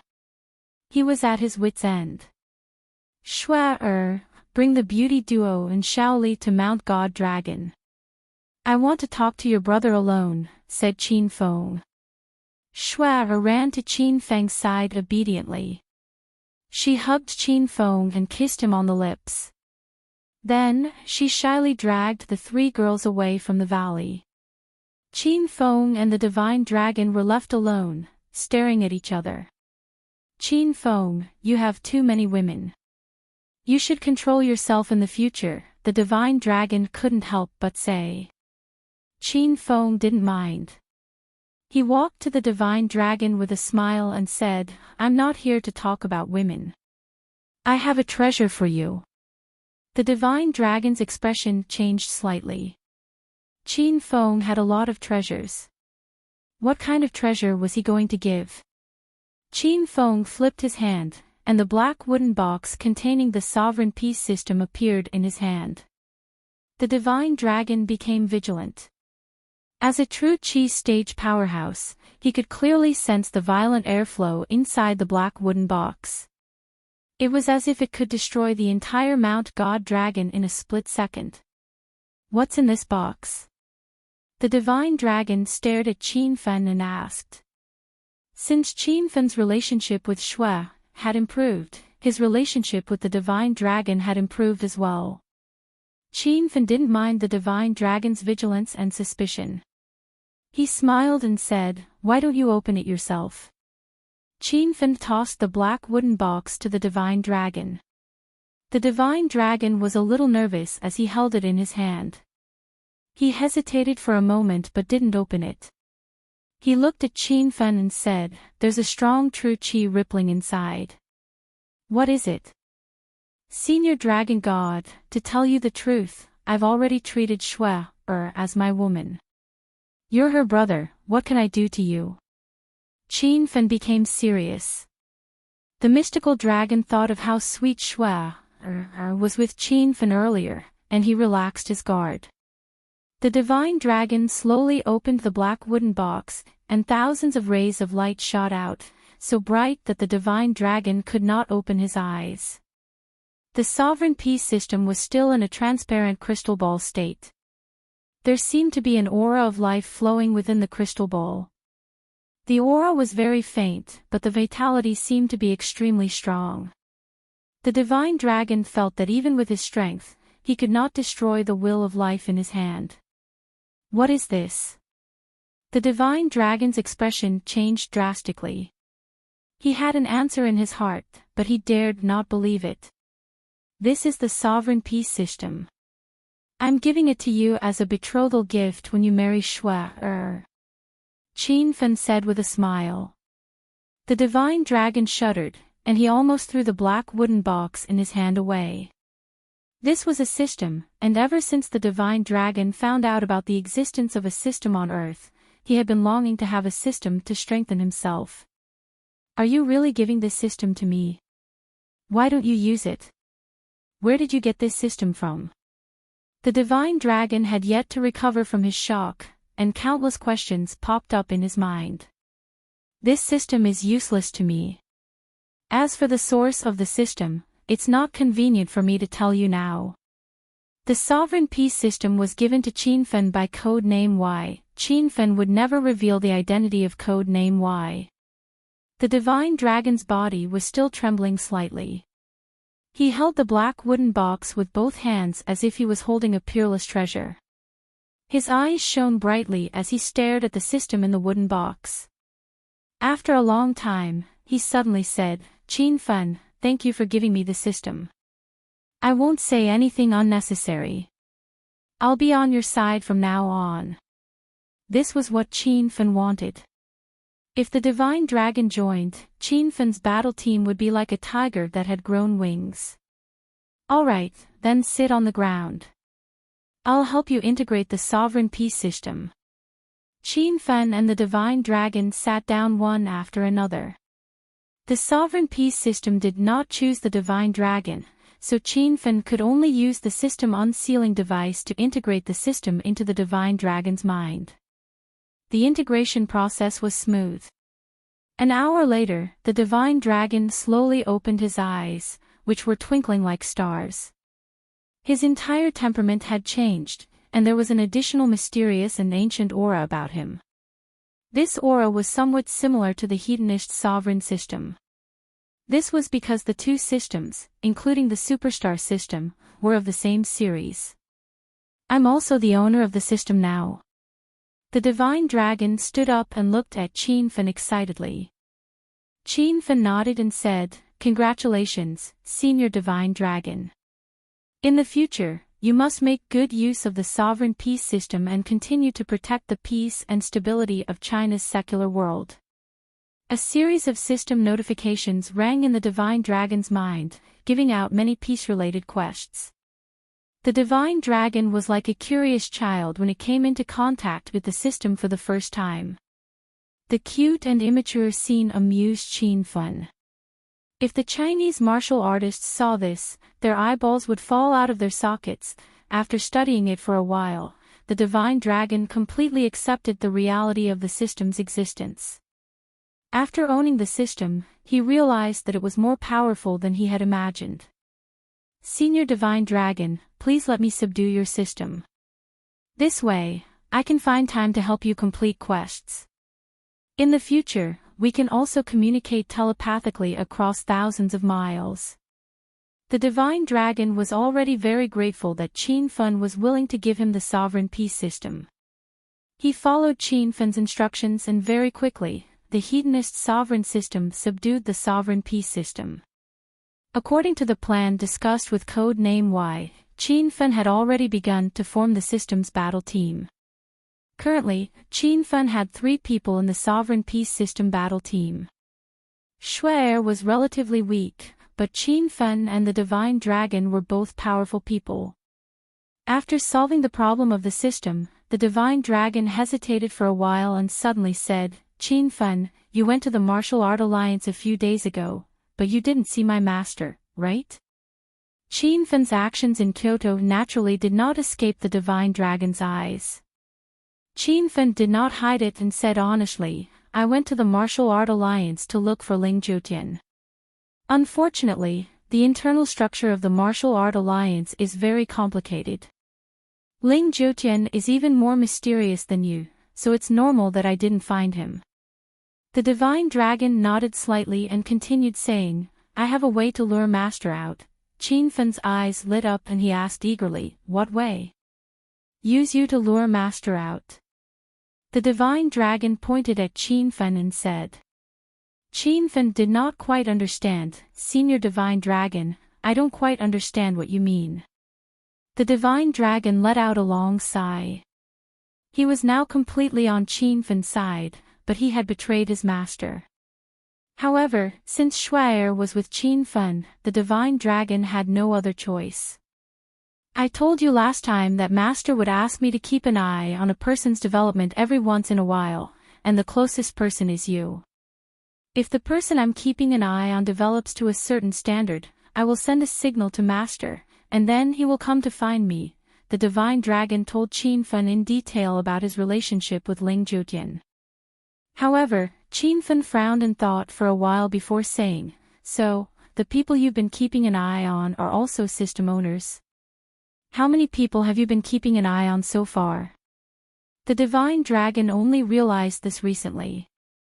He said in shock, including you, a total of 5 people. I didn't know these people were system owners before, but now it seems that there are quite a lot of systems on Earth.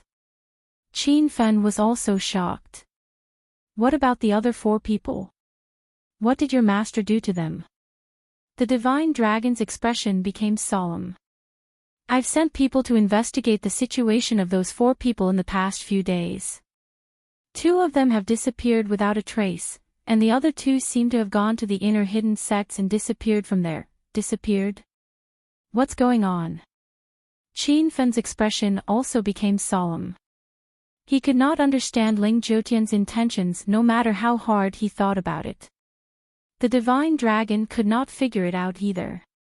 He had only recently learned about the secret of the system. Before this, he did not know that the people his master wanted to investigate all had the same secret. Even the divine dragon could not understand what his master was up to.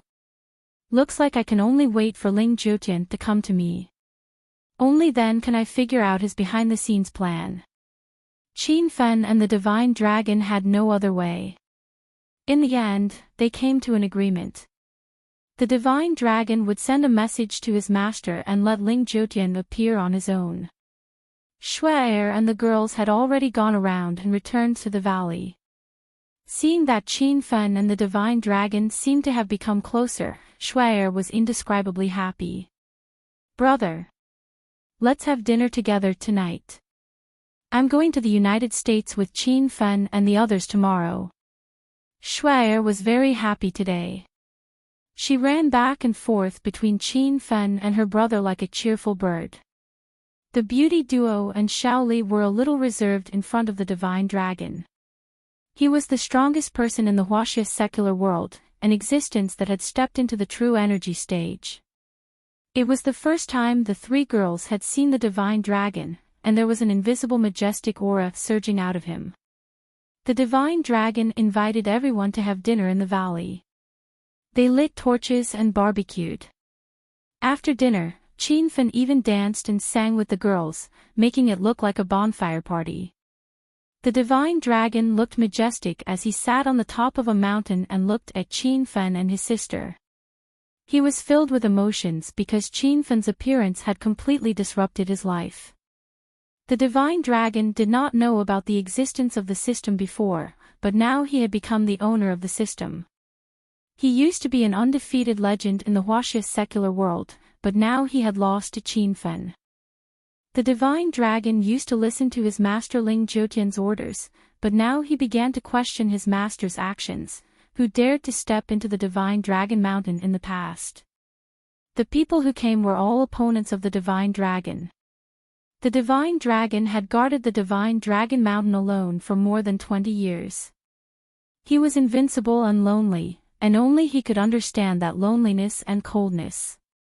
But now, the divine dragon mountain was filled with laughter.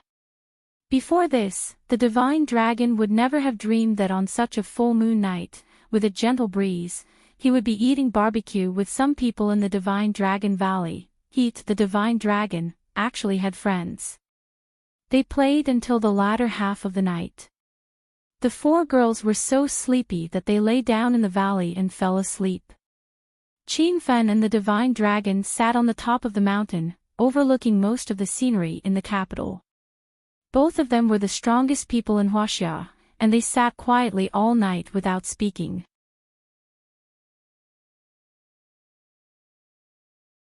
Chapter 1101.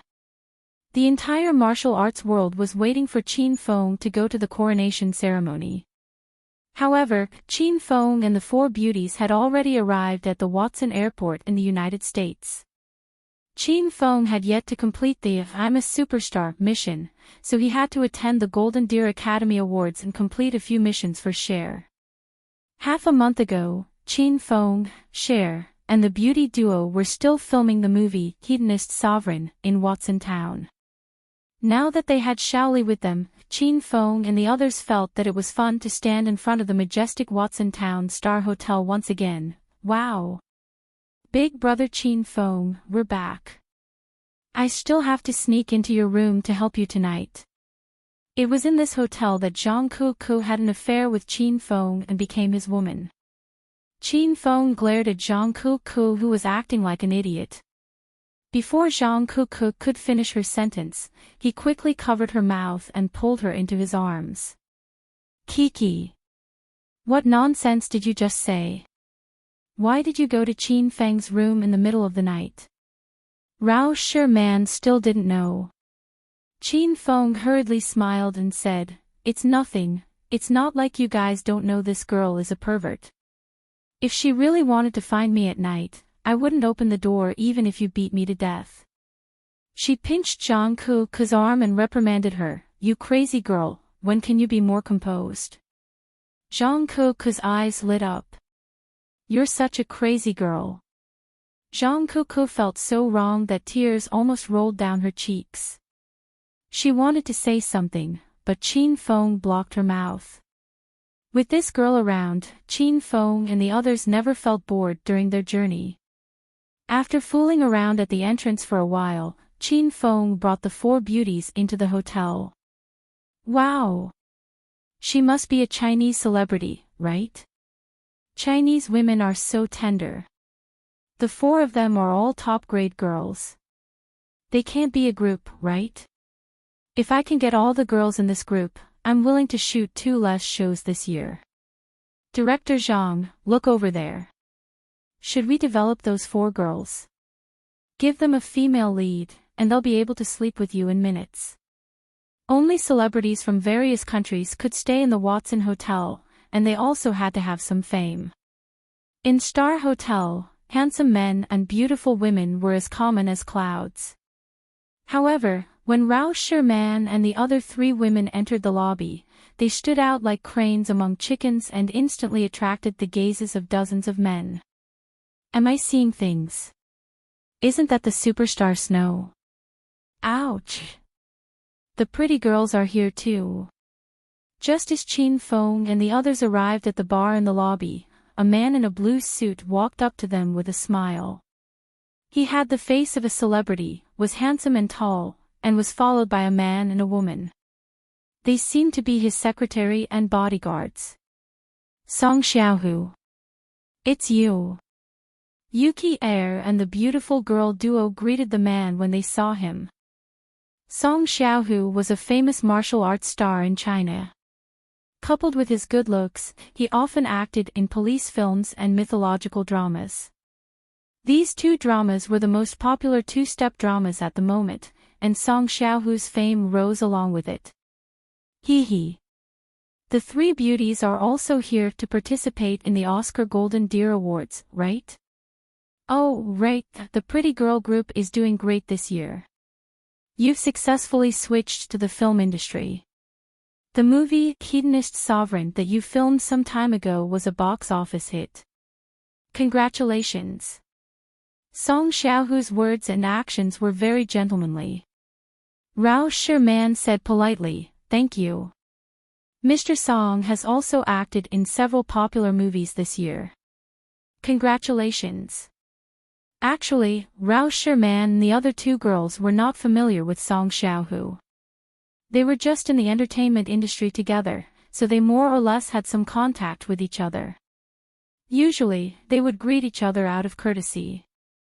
They thought Song Xiaohu would leave after greeting them, but he looked at Xiao Li and said with a smile, "Huh? Is this beauty a nouveau riche in the entertainment industry? Why haven't I seen her before?" "Mr. Song, this is our good sister. She's not in the entertainment industry," Rao Sherman explained. "I see. This beauty's appearance, figure, and temperament are all in line with the standard of a first-rate actress. It's a pity that she doesn't act." "Oh, Sherman and Kiki, are you going to switch to the film industry?" "I happen to have a few movies in my hands, but I haven't decided on the female lead yet. Do you want me to recommend you to the director?" Song Xiaohu smiled. His eyes kept switching back and forth between Rao Sherman and the other two girls until he was dazzled. Xiao Li exuded some yin qi. She had long felt that Song Xiaohu was annoying. Rao Sherman, on the other hand, was cultured and refined. She declined and said, "No need. If there's nothing else, we'll go and get a room." Rao Sherman didn't want to talk to Song Xiaohu, but she had a good reason to refuse. Qin Feng had been getting a room at the bar. He walked over and said, "There are quite a lot of people attending the Golden Deer Awards this time. All the rooms are gone, and there's only one standard room left. It's a bit crowded with so many of us. The 5 of us are staying in one standard room." "It's indeed a bit crowded," Shuai said with a pout.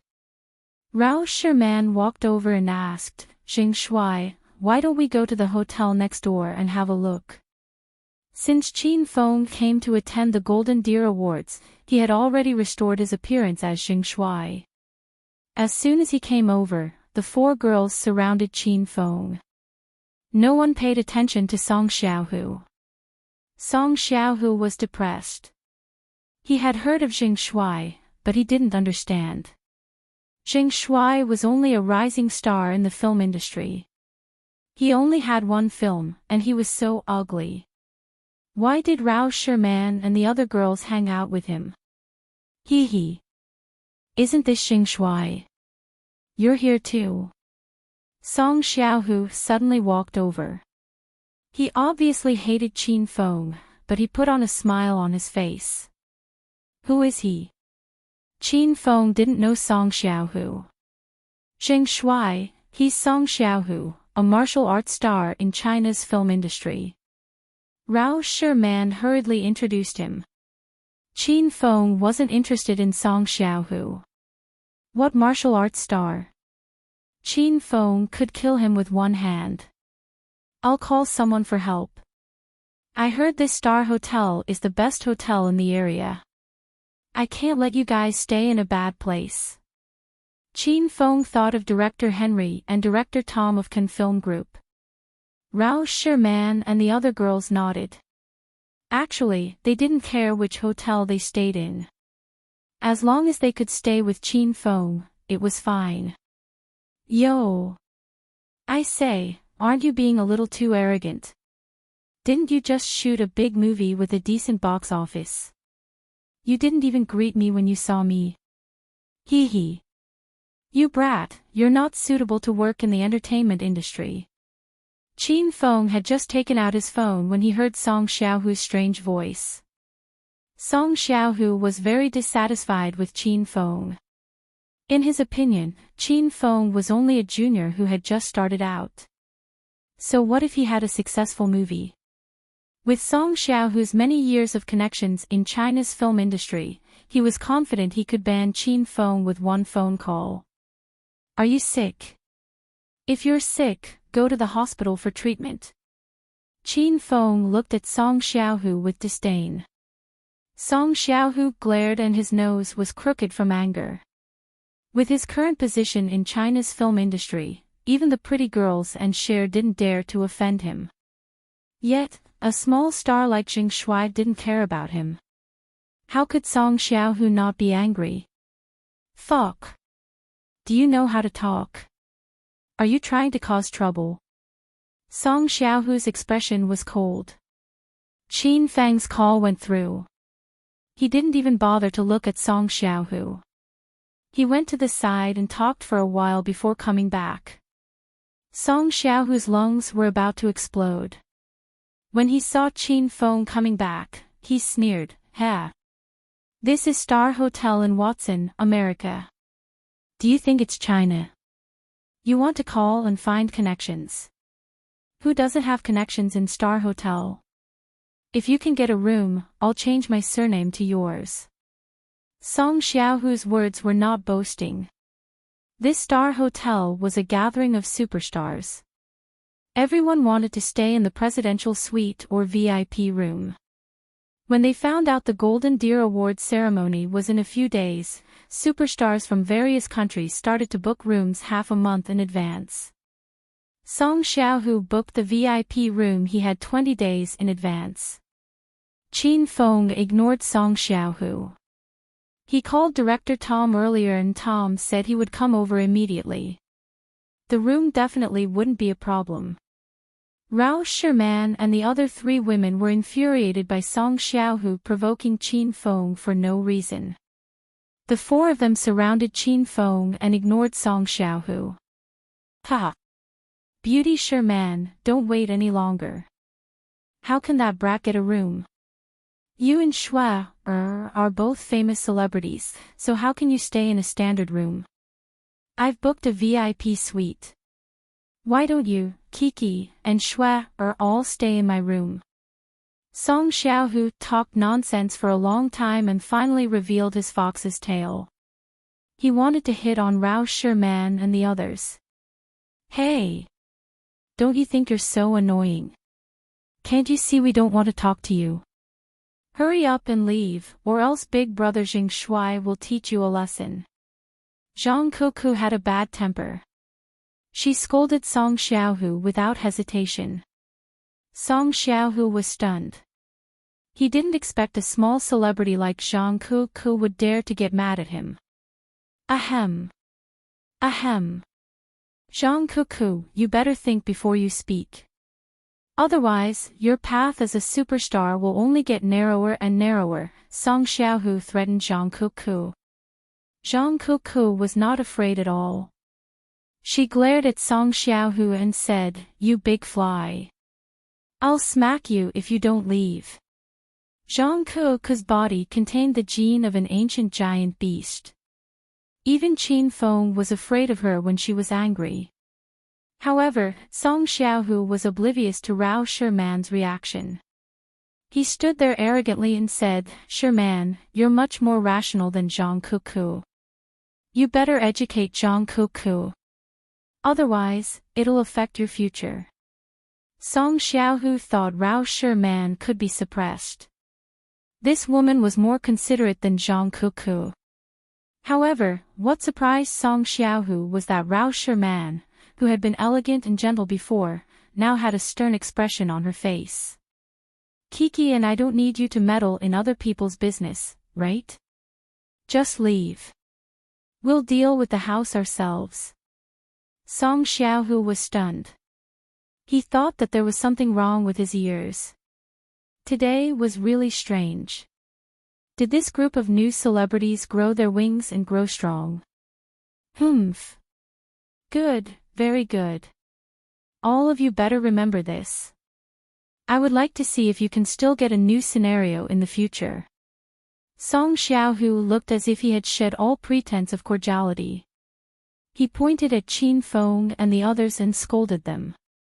Zhang Kuku had long been disgusted by Song Xiaohu. She suddenly turned into a gust of wind and appeared before Song Xiaohu. "Smelly fly, I'll smack you to death." Zhang Kuku slapped Song Xiaohu's face and sent him flying. Song Xiaohu's bodyguard and secretary were stunned.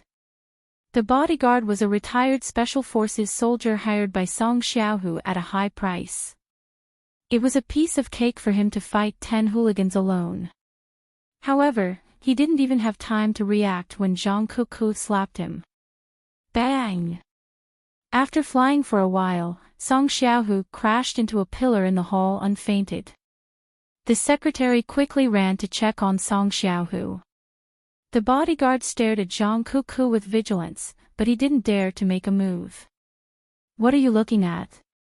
Haven't you seen a pretty girl before? Hurry up and leave with that fly slapper. Otherwise, I'll smack you too. The strength of Zhang Kuku's slap shocked the bodyguard. He hesitated for a while but didn't dare to make a move. He ran to carry Song Xiaohu away with his tail between his legs.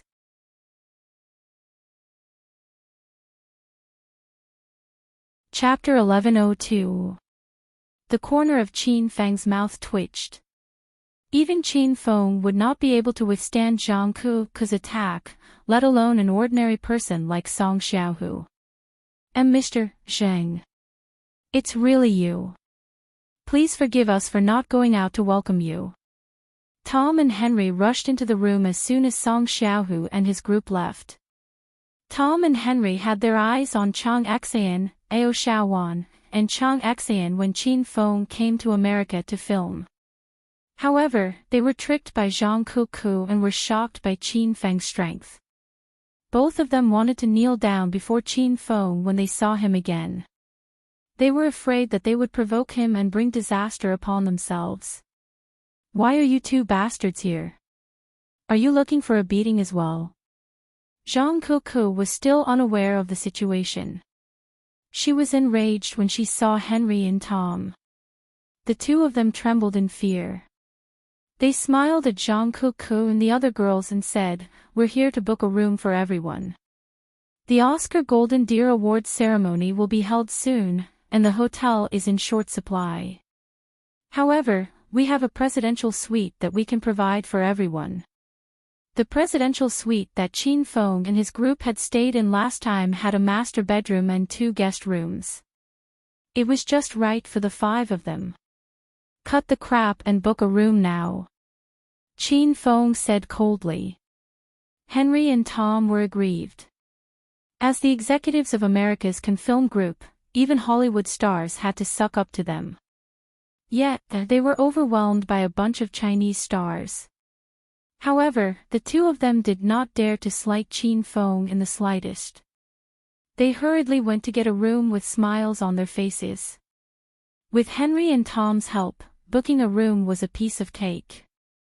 Soon, the presidential suite was booked and Qin Feng and the 4 girls entered the room. "Mr. Zheng, is there anything else I can do for you?" Director Tom looked at Qin Feng with a smile. "Oh right, have the nominees for the Oscar Golden Deer Award been announced?" Qin Feng asked. Tom looked troubled. He said cautiously, "Mr. Zheng, there are many nominees, but there is only one winner. Moreover, the winner has already been decided. It's Odin, the most popular actor in Hollywood." Qin Feng had already guessed that there was an inside story to this award ceremony, so he did not have much of a reaction. "Go and disqualify Odin. Let me win the Golden Deer Oscar," Qin Feng said firmly. This was the system's mission. Qin Feng would not back down. Tom and Henry looked troubled. Henry said, "Mr. Zheng, if you want to win other trophies from the Oscars, Director Tom and I can get them for you. However, we can't change the Golden Deer Award. Odin's backer is very strong. There's nothing we can do." Qin Feng stared into their eyes for a few seconds and could tell that they were not lying. "How hard? I heard that Odin's cousin has connections in the U.S. military, and he has close ties with the mafia. We can't afford to offend him," Tom said bitterly. "Is there really nothing you can do?" "There's really no other way. Even if Mr. Zheng kills us now, there's nothing we can do." Henry and Tom looked like they were about to cry. It was as if someone in their family had died. Qin Feng knew he had to deal with this himself, he couldn't rely on Henry and Tom. "All right, you guys can leave first. I'll look for you if there's anything else." Henry and Tom left the presidential suite. When they reached the lobby on the first floor, they both let out a long sigh of relief. "Oh, Isn't this Director Henry and Director Tom? I didn't expect to see the two of you here. What a pleasure to meet you. A pleasantly surprised voice sounded. Song Xiaohu, who had just woken up from his coma, greeted them with a smile. Song Xiaohu woke up after the bodyguard sent him back to his room. Then, he immediately rushed down to cause trouble for Qin Feng and the others. In the end, he didn't see Qin Feng and the others. Instead, he bumped into Henry and Tom. Who are you? Don't try to curry favor with me. Tom roared at Song Xiaohu as he had a bellyful of resentment from Qin Feng. Song Xiaohu, on the other hand, was still smiling. He was famous in China, but he was nothing in Hollywood. Moreover, Henry and Tom's company, Can Film Corporation, had more than half of its contracted stars were Hollywood superstars. Director Tom, I'm a Chinese martial arts star, Song Xiaohu. I've worked with your company before for a movie called StarCraft. I played the role of the 12th male lead. At the 1 hour, 15 minutes, and 32 seconds mark, I appeared in a scene that lasted for 2 seconds. Don't you remember? That's right. Song Xiaohu was extremely excited. That was an American blockbuster produced by Can Film Corporation. If he had a scene in it, he could brag about it for half a year. Tom and Henry looked at Song Xiaohu as if they were looking at an idiot. A 2-second scene. The 12th male lead. It'd be a freaking miracle if your elder remembers you. We still have things to do, don't block our way. Tom glared at Song Xiaohu impatiently. This was completely different from how he treated Qin Feng respectfully before. Song Xiaohu didn't lose his temper at all. He continued to smile, took out a business card, and handed it over with both hands. Hee hee. All right, then I won't bother you two anymore. This is my business card. If you have any business in the future, you can contact me. Tom coldly took the business card and strode out of the Star Hotel. As soon as he walked out of the door, Tom casually threw Song Xiaohu's business card into the trash can. Where are they? Where's Xing Shuai and the others? Once Tom and Henry left, Song Xiaohu immediately changed into a different person. He angrily roared at the tall and sturdy bodyguard. The bodyguard said shakily, Mr. Song, they ran away. Ran away? Are you a fucking good-for-nothing? Your elder hired you to protect me with a high salary of 50,000 a month, but where did you go to eat shit? Why didn't you take revenge for your elder? Song Xiaohu was so angry that he gritted his teeth. In his opinion, Xing Shuai definitely didn't get a room. Who knew which small hotel he'd run off to? Song Xiaohu couldn't find Xing Shuai even if he wanted to. The bodyguard was rained down with Song Xiaohu's scolding, but he didn't dare to say a word of resistance. The young and beautiful secretary, on the other hand, had a gloomy expression. She realized that she'd have to be ruthlessly beaten up by Song Xiaohu tonight to vent his anger. Trash, you're all fucking trash. Song Xiaohu scolded for a while, but his anger still wasn't appeased. He immediately took out his phone and made a call. He wanted to contact the big directors in China and completely ban Xing Shuai and the beautiful girl duo. Little Song, what's the matter? Director Wang, I want you to ban a few celebrities for me. Song Xiaohu was in a fit of anger, so he didn't beat around the bush and went straight to the point. What celebrities are you banning? Are there celebrities in China who are blind enough to offend you? They should be newcomers, right? Director Wang said lightly. They're not really newcomers. It's Xing Shuai and the beautiful girl duo. Oh yes, and that's Cher. Director Wang, help me ban these 4 people. Ha! Director Wang, say something. Hello. Song Xiaohu was halfway through the call when the other side suddenly went silent. After a while, the call was directly hung up. Song Xiaohu thought that the signal was bad because he was in the United States, so he called Director Wang again, but the phone was notified that the other party's phone had been turned off. Fuck. Could it be that Director Wang's phone ran out of battery? Damn, I'll find someone else. I'll definitely kill Jing Shuai and those bastards. Song Xiaohu dialed a new number and went out. Director Li, it's me, Song Xiaohu. Little Song, aren't you going to the United States to attend the Oscar Film Festival award ceremony? What's going on? Director Li, help me ban a few people, Jing Shuai, oh, damn. Little Song, I'm still busy. Find someone else. Director Liu, help me ban a few people. They're all newcomers in the industry, Jing Shuai and the beautiful girl duo.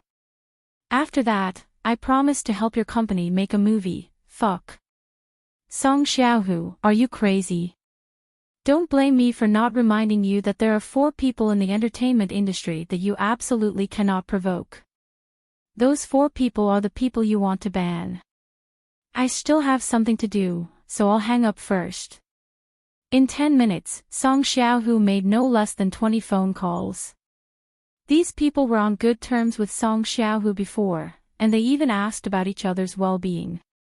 But as soon as Song Xiaohu mentioned that he wanted to ban Jing Shuai and the others, they either hung up or found an excuse to hang up. Song Xiaohu was suddenly puzzled. What happened to Jing Shuai and the others? Weren't they all newcomers in the film and television industry? Why didn't I hear that they had any powerful backers? Song Xiaohu couldn't figure it out, but the person who answered Song Xiaohu's call was almost scared to death. Just a few days ago, the 2 most influential film and television companies in the provincial capital and Hong Kong, Star Media and House of Millions Media, simultaneously promoted Jing Shuai's blockbuster movie, Hedonist Sovereign. The 2 companies even announced to the entire entertainment industry that Jing Shuai and the beautiful girl duo would be under their protection, and anyone who dared to offend them would be offending the 2 companies. As for Cher, her scandal with Jing Shuai was still spreading like wildfire. Therefore, the people in the industry with a bit of foresight did not dare to offend Cher. Song Xiaohu was not aware of these things because he happened to come to the US a few days ago, so the news did not spread that fast. Qin Feng did not know that Song Xiaohu wanted to suppress him. He did not care about a clown like Song Xiaohu at all. The presidential suite was very spacious. The environment inside was elegant and luxurious. It had a living room, gym, recreation room, and so on. Little Li, you and Cher will sleep in the same room tonight. Cuckoo and Sherman will sleep together.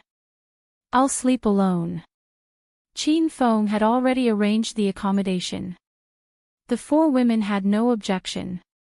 Zhang Cuckoo smirked and ran to Qin Feng and whispered to him, Big brother Qin Feng, don't bother to lock the door at night. I'll look for you in the middle of the night. Zhang Cuckoo pinched Qin Feng's thigh after she finished her words. Qin Feng almost pushed this little vixen down. It was almost night, and everyone was a little tired after a day of traveling. The 4 women returned to their respective rooms to rest, but Qin Feng was full of energy. He began to plan for the Oscar Golden Deer. Mr. Zhang, is there anything else I can do for you? Qin Feng called Tom. Send me Odin's photo and help me find his current location. Oh right, help me nominate the winner of the Golden Phoenix Oscar. I want the Chinese movie star, Cher, to win the award. Qin Feng remembered that Cher's star system had a mission to win the Golden Phoenix Oscar. Qin Feng decided to complete the mission together. Tom did not hesitate this time. He immediately said, okay. We can use our connections to get the Golden Phoenix Award. Odin should be staying in the Star Hotel. I'll ask the hotel staff to check his room number. Qin Feng hung up the phone. Not long after, Tom called. Mr. Zhang, I've found Odin. He's staying in room 8886 on the same floor as you. A waiter saw him go to the restaurant on the third floor. He must have gone for dinner. Okay, I got it. You guys can go and settle the Golden Phoenix Award. Qin Feng hung up the phone and looked at the time. It was time for dinner. Rao Sherman and the other 3 women had Chinese food on the plane, so they must be hungry now.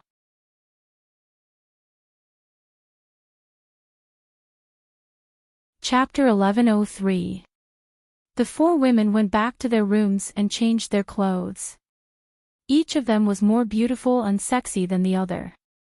Rao Sherman wore a black evening gown, which made her look more elegant and noble. Zhang Kuku changed into denim overalls, a white t-shirt, and colorful socks. She jumped into Qin Fang's arms as soon as she came out. Shaoli, on the other hand, was still in her white dress. As a ghost cultivator, she did not really care about her appearance. Cher changed into a red cheongsam, which showed off her perfect identity. After the 4 women were dressed, Qin Feng brought them to the restaurant on the 3rd floor. Tom had sent Odin's photo to Qin Feng. Qin Feng walked into the restaurant on the 3rd floor, looked around, and saw Odin sitting at a table under a floor-to-ceiling window. There was another person sitting under the window. It was Song Xiaohu, who was knocked out by Zhang Kuku not long ago. Big brother Odin, I'm so happy to see you. What movie have you taken recently? Is there a role for an underling? I'm the best at playing the role of an underling. Song Xiaohu knew Odin, but they were just fair-weather friends. Song Xiaohu did not stay idle since he was at the Star Hotel. Celebrities and famous directors could be seen everywhere in the hotel. Song Xiaohu had been wandering around the hotel for the whole day. Whenever he met a big shot, he would have to suck up to them. Odin said indifferently while eating his steak, I've taken on a Hollywood movie recently. The role of the underling has already been taken by someone else. You're late. Song Xiaohu was a little disappointed. Then, he laughed and said, hee hee. Big brother Odin, if you don't have an underling, you can be an underling's underling. There are many young models and actresses from China attending the Oscar Film Festival. I can introduce them to you, big brother. Odin's knife and fork stopped, and he suddenly looked up at Song Xiaohu. Do you have anything of the highest quality? Why do all the young models you introduce look the same? Do you have any beauties who haven't gone through plastic surgery? I'm not interested if they're of the same level as before. Song Xiaohu had introduced a few Chinese actresses to Odin and tried to matchmake them. That was how he got to know Odin, a Hollywood superstar. Song Xiaohu pondered for a while. Most of the Chinese actresses who attended the Oscar Film Festival were of the same level as before. Most of them had gone through plastic surgery, and most of them had gone through plastic surgery in the same place. Holy shit! Zheng Shuai, Zhang Kuku, you two are hiding here. I was just looking for you. Are you trying to run away after beating me up? Just wait for me to call the police and arrest you. Song Xiaohu suddenly jumped up. He saw Qin Feng and the 4 women walking over. Odin was very dissatisfied with Song Xiaohu's reaction. He frowned and turned to look. Odin's eyes lit up, and he didn't even notice that the knife and fork in his hand had fallen to the ground. Song Xiaohu, do you know those women? Are they all Chinese celebrities? Odin asked in a low voice. Song Xiaohu was about to call the police, but he was shocked by Odin's words. Song Xiaohu could tell that Odin had taken a fancy to Rao Sherman and the other 4 beauties. Brother Odin, 3 of those 4 beauties are celebrities. Do you want me to introduce them to you? Song Xiaohu reacted quickly. He put aside his conflict with Qin Feng and Zhang Kuku and started to fawn on Odin. Odin was so excited that he couldn't sit still. He nodded repeatedly and said, okay, okay. Invite them to sit at this table. If I can sleep with all 4 of them tonight, I'll help you fight for a role in a Hollywood movie. You'll be the male lead. Song Xiaohu was so surprised that he almost screamed out loud. That was the male lead of a Hollywood movie. Currently, no one in the Chinese film and television industry could reach that level. Damned fly, how did you come back to life? Looks like I didn't slap you hard enough last time. This time, I'll slap you to death. Zhang Kuku ran over angrily and raised her hand to slap Qin Feng. Song Xiaohu had seen Zhang Kuku's palm strength before. This girl looked slender and tall, but how could she be so strong? Big Star Kuku, please don't hit me. It's my fault. I'll apologize to you. Song Xiaohu changed his attitude without any warning. He was really shameless in order to become famous. Kuku, don't mess around. Qin Feng shouted at Zhang Kuku because he was here to talk to Odin. Zhang Kuku obeyed Qin Feng's order. She pouted and ran to Qin Feng's side to complain, "Big brother Jing Shui, why didn't you let me hit him? That damned fly is so annoying." Qin Feng patted Zhang Kuku's head and did not explain. He brought the four girls to Odin's side and asked, "Are you Odin?" Qin Feng asked casually. Odin looked at Qin Feng from top to bottom. He was displeased when he saw Qin Feng was surrounded by four beautiful girls. He thought Qin Feng was here to flatter him like Song Xiaohu, so he glared at Qin Feng disdainfully. "Who are you? Don't stand beside me and get out of here. Are you deaf, Jing Shui? Big brother Odin asked you to get out of here. This is America, Big brother Odin's country." Song Xiaohu was filled with anger. He started to reprimand Qin Feng with Odin as his backer. Qin Feng initially planned to talk to Odin about the Oscar Golden Deer, but it seemed like there was no need for that now. All he needed to do was to beat the crap out of Odin and force him to hand over the slot. "Hey! How dare you yell at Big Brother Jing Shui? Do you think I won't knock you out again?" Zhang Kuku was displeased. Song Xiaohu did not bring his bodyguard and secretary with him when he came to Odin. Therefore, he was afraid of Zhang Kuku since he was alone. Odin's gaze fell on Zhang Kuku's slender legs, which were clad in colorful knee socks. "Hee hee. Little beauty, don't you know who I am?" Odin was about to use his usual method of picking up girls. As long as he told Qin Feng his name, thousands of girls would fall for him. "Who are you? Why do you look like a gorilla?" Of course, Zhang Kuku knew who Odin was, but she did not give him any face. Who asked this black guy to be so arrogant and rude to Qin Feng? Odin rolled his eyes and almost fainted from anger. As a Hollywood superstar, no one dared to say that he looked like a gorilla. But to be honest, Odin was dark and muscular. He really did look like a gorilla. Ahem. Let me tell you then. I'm a Hollywood superstar, Odin. I've acted in many movies. I'm sure you've seen The Ice Age, The Bee Effect, The Fast and Love. I've starred in all of them. In the past, whenever Odin told them the names of these movies, the female celebrities or fans would scream and jump in excitement as if they were having an orgasm. Odin put on a proud expression as he waited for Zhang Kuku and the girls to scream. After a dozen seconds of silence, Odin felt as if he had been slapped in the face by the silence. Ahem. Haven't any of you seen these movies? They're Hollywood blockbusters, and they're being screened in every country. Odin could no longer sit still, so he added. Rao Sherman and the girls remained silent. They did not give Odin any face at all. Zhang Kuku pouted and said, "You've acted in these movies. What does this have to do with us? Are you showing off? You're so vulgar and childish." Zhang Kuku's eloquence had reached the point of perfection, and Odin was no match for Zhang Kuku.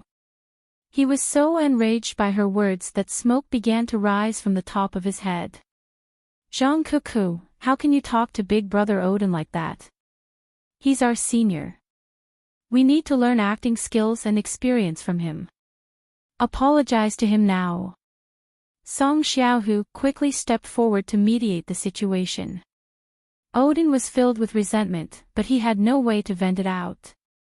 At least, he could not lose his temper before he captured Zhang Cuckoo and the girls. Song Xiaohu, as a man, how can you lose your temper at a woman? Hurry up and shut up. Odin vented his anger on Song Xiaohu. Song Xiaohu was so angry that he almost vomited blood and died. Odin could tell that Zhang Cuckoo was a difficult woman to deal with. His gaze fell on Rao Sherman and he said with a smile, "Hey, pretty lady, you haven't had dinner yet, right? Why don't you sit down and have dinner with us? We're all actors and actresses, so we can sit down and discuss our experiences." "There's no need for that, Mr. Odin. We're here with our friends. It's not convenient for us to have dinner with you." Rao Sherman's tone was unquestionable, but she always used polite words. Rao Sherman and the girls did not know that Qin Feng was going to talk to Odin about the Oscar Golden Deer. They were puzzled. Why is he still standing there? Is this your friend? I think he looks ordinary. I don't think he's that famous, right? It's a waste of your youth to hang out with this kind of person. He won't be of any help to you. Odin did not even care about Song Xiaohu, let alone Qin Feng. Song Xiaohu, who was so angry that he almost vomited blood, became cocky again. He echoed Odin's words and said, "That's right. Big Brother Odin is right. What's the use of hanging out with a newbie like Xing Shui? If it were me, I would definitely hang out with Big Brother Odin. If Big Brother Odin is happy, he might invite me to participate in his movie. It's a Hollywood blockbuster." Odin looked at Song Xiaohu with satisfaction and said, "Song Xiaohu is right. I'm going to shoot a movie with a huge investment and it will be released worldwide. I'm still short of a few female leads. I think the four of you are quite suitable for the role. If you're interested, you can sit down and have a good chat with me." Odin began to tempt Rao Sherman and the girls with a Hollywood blockbuster. If this was placed in front of any other Chinese female stars, they would be so excited that they would want to throw themselves on Odin's bed. Unfortunately, Rao Sherman and the girls were an exception. They did not care about Hollywood blockbusters. Song Xiaohu was so excited that he wished he could change his appearance and personality right now. He would be happy if he could get Odin to play the female lead in his movie. "Is there something wrong with you, gorilla? Do you want us to act with you? Our identities are very honorable, okay? Stop daydreaming." Odin's pretense was blown away by Zhang Cuckoo's words. In the past, everyone fawned on Odin and took pride in acting with Odin. Now, Zhang Cuckoo was unhappy because she despised Odin. "How can you say that, woman? It's your fortune that I'm willing to invite you. Don't be so shameless." Odin was so angry that he could no longer keep up his act. Zhang Cuckoo was also angry. She raised her hand and was about to slap Odin, but Qin Feng stopped her. "Odin, right? I heard you're the winner of the Oscar Golden Deer. I want you to give up your position to me." Qin Feng pulled Zhang Cuckoo into his arms and looked at Odin domineeringly. Odin and Song Xiaohu were stunned. They looked at Qin Feng in disbelief as if they had seen a ghost. "How dare you, a Chinese rising star, talk to a Hollywood superstar in such a tone? Are you out of your mind?"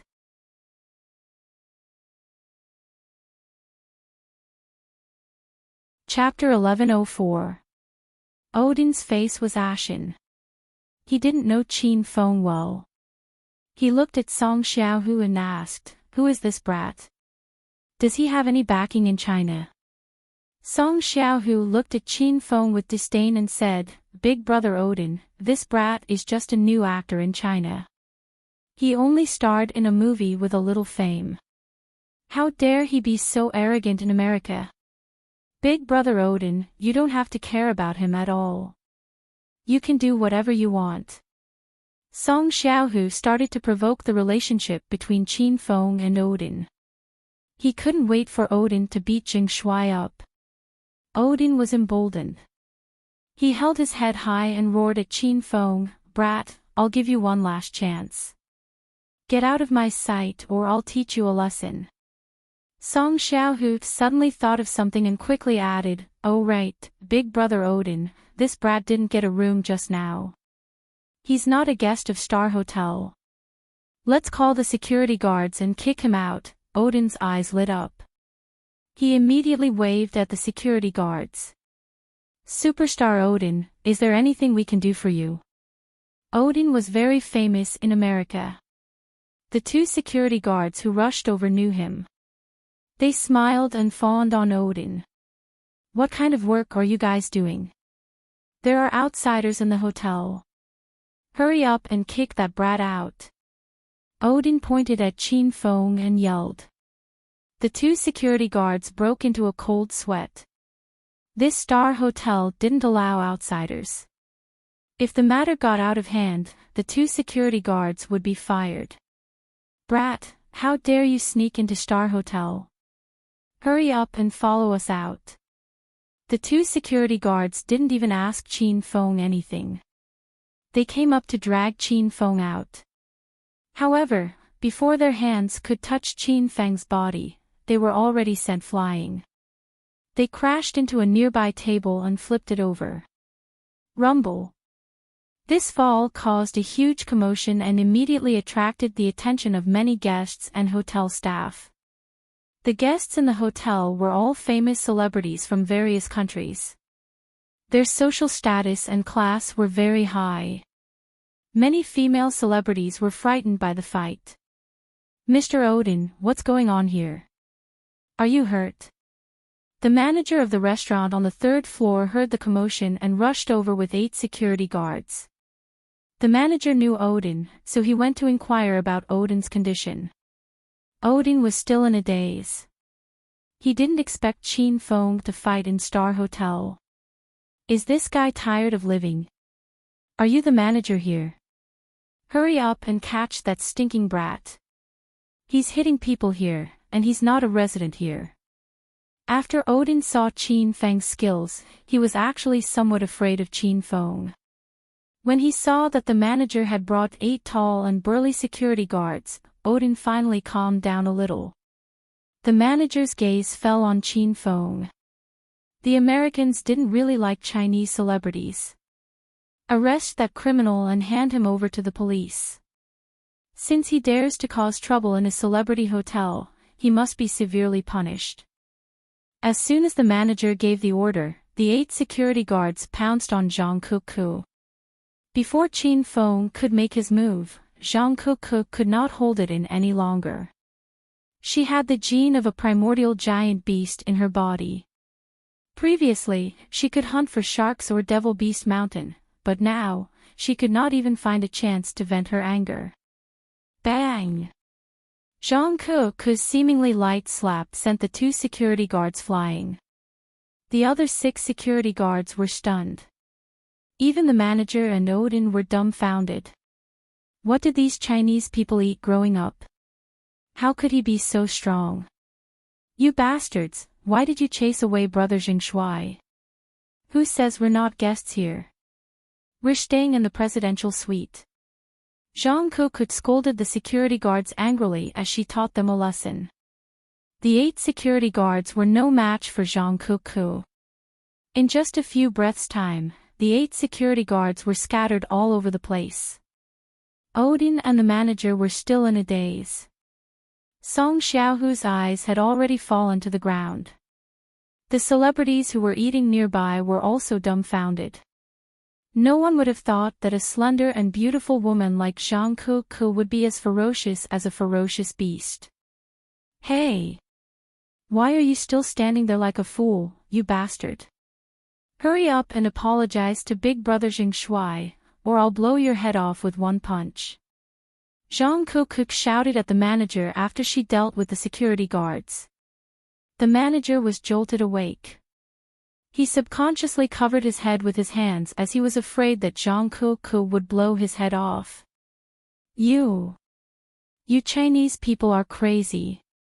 I am going to call the police to arrest you. The manager was terrified and shocked. In the past, the Chinese celebrities who stayed in the Star Hotel were very meek. Even the hotel staff did not like them. However, these arrogant and despotic people completely subverted the image of Chinese celebrities. Zhang Kukuk was so angry that she wanted to hit the manager again. Qin Feng stopped her and tossed the room card to the manager. Open your eyes and take a good look. This is our room card. Who says we're not guests here? Odin and Song Xiaohu were shocked, especially Song Xiaohu. He thought that Jing Shui did not get a room. Song Xiaohu, what's going on? Didn't you say that the brat didn't get a room? Odin questioned Song Xiaohu angrily. Song Xiaohu's body started to tremble. However, he still tried his luck and said, Big brother Odin, when Jing Shui got a room, there was a standard room left. I think they're squeezed into that standard room. Song Xiaohu was speechless. He thought that the 5 of them would not stay in the standard room. He didn't expect that the 5 of them would really squeeze into the standard room. He wondered what the 4 women were thinking. How could they be willing to squeeze into a small standard room with Jing Shui? Odin was relieved. There was nothing to be afraid of in a standard room. If worse comes to worst, he could just ask the hotel staff to chase Jing Shui away. While Odin and Song Xiaohu were daydreaming, the manager suddenly exclaimed, This is the golden card for the presidential suite. Sir, are you the guest of honor staying in the presidential suite number 8888? The manager was dumbfounded. He realized that he had offended an important person today. Those who could stay in the presidential suite of the Star Hotel were all people with high status. Odin and Song Xiaohu stared at the manager with their eyes wide open. Both of them thought there was something wrong with their ears. Jing Shui is staying in the presidential suite. Manager, are you mistaken? How is it possible that this brat is staying in the presidential suite? When he arrived, there were only standard rooms left in the hotel. Song Xiaohu couldn't figure it out. He had heard Jing Shui say that there were no more rooms left. How could the manager be mistaken? Only the key card for the presidential suite was made of pure gold. The manager glared at Song Xiaohu before he walked to Qin Feng with a smile on his face. Mr. Zhang, I'm really sorry. There was a misunderstanding earlier. I apologize to Mr. Zhang and the 4 beautiful ladies. I hope everyone can forgive me. The onlookers were stunned. Song Xiaohu and Odin were at a loss. The hotel manager seemed to have become a completely different person. His attitude towards Qin Feng changed 180 degrees, and he wanted nothing more than to kneel down and beg for Qin Feng's forgiveness. Humph. You've already offended us. Do you think you can just say that you're fine? Zhang Kukuk angrily glared at the manager. She wouldn't let this matter rest so easily. The manager wiped away the cold sweat on his forehead. He looked at Zhang Kukuk with a smile and said, Ma'am, please let me know if you have any request. I'll try my best to compensate you for your loss. Zhang Kukuk thought for a moment and said, Go and get rid of that fly. Don't let me see him in the Star Hotel. Okay. Zhang Kukuk pointed at Song Xiaohu. Song Xiaohu was terrified. The VIP room he booked was incomparable to Qin Feng's presidential suite. The manager was troubled, but he quickly made up his mind. He yelled at Song Xiaohu with a cold face, Sir, you've spread a rumor that Mr. Zhang isn't a guest of our hotel. This has caused our hotel to neglect Mr. Zhang. You have to take full responsibility for this matter. Pack your things and leave the Star Hotel now. Otherwise, I'll ask the security to chase you out. The manager's words dumbfounded Song Xiaohu.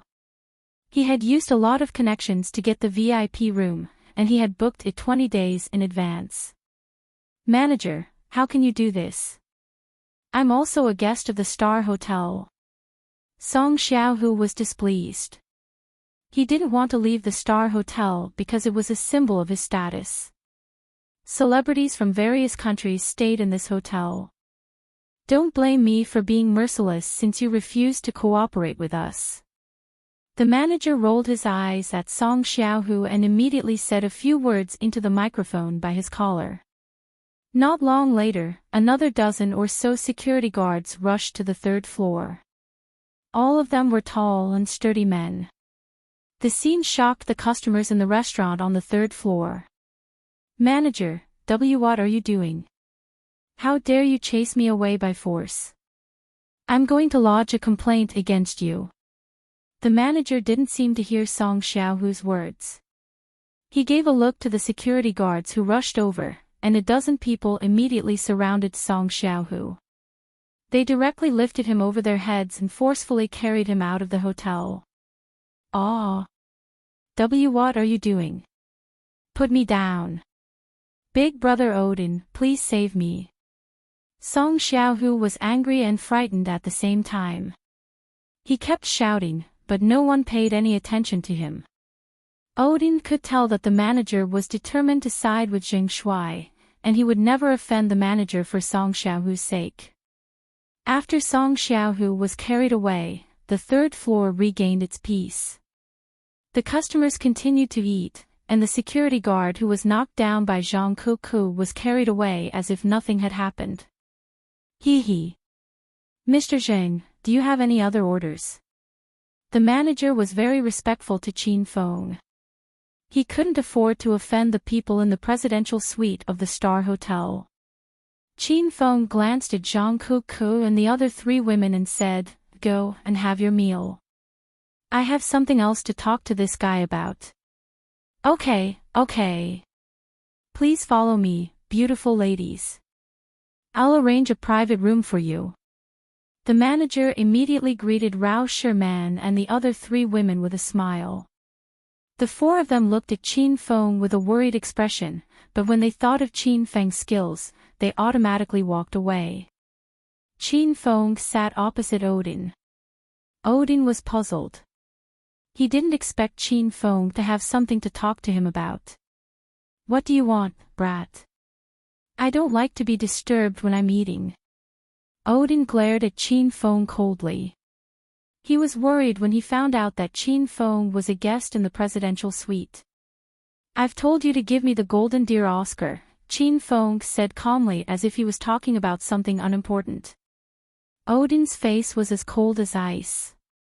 Odin and Song Xiaohu thought that Qin Feng was talking nonsense, but it turned out that Qin Feng was serious. What's wrong with you, brat? Why should I give you the Golden Deer Oscar? Who do you think you are? Don't think that you're so great just because you can stay in the presidential suite. I have a presidential suite too.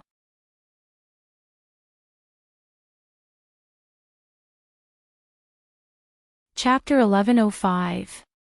Qin Feng replied disapprovingly, "There's no reason. I want the Oscar Golden Deer Award, so you have to give it to me. Otherwise, you'll have to bear the consequences." Qin Feng's tone was calm, but it revealed an unquestionable aura. His imposing aura made Odin feel suffocated. Odin was just an ordinary superstar. How could he compare to Qin Feng's domineering aura? Wei, you're crazy. I'm not going to accompany you in your madness. I'm going back to my room to rest after I finish eating. Odin was a little afraid. He didn't know why he was so nervous and fearful. As a Hollywood superstar, Odin had seen all kinds of big scenes. He wouldn't even bat an eyelid in front of the governor. But today, he was defeated by a rising Chinese star. Odin was filled with resentment. You can leave, but you have to give up the Golden Deer Award nomination. Otherwise, you won't be able to walk out of this restaurant. Qin Feng's calm voice rang out. Odin stopped in his tracks. Qin Feng didn't stop Odin with his actions, but Odin was afraid. He had a hunch that if he forced himself to leave, he would be in big trouble. Ahem. Do you really want the Oscar Golden Deer Award? Odin suddenly turned around and looked at Qin Feng. Qin Feng nodded. Okay. Then come with me.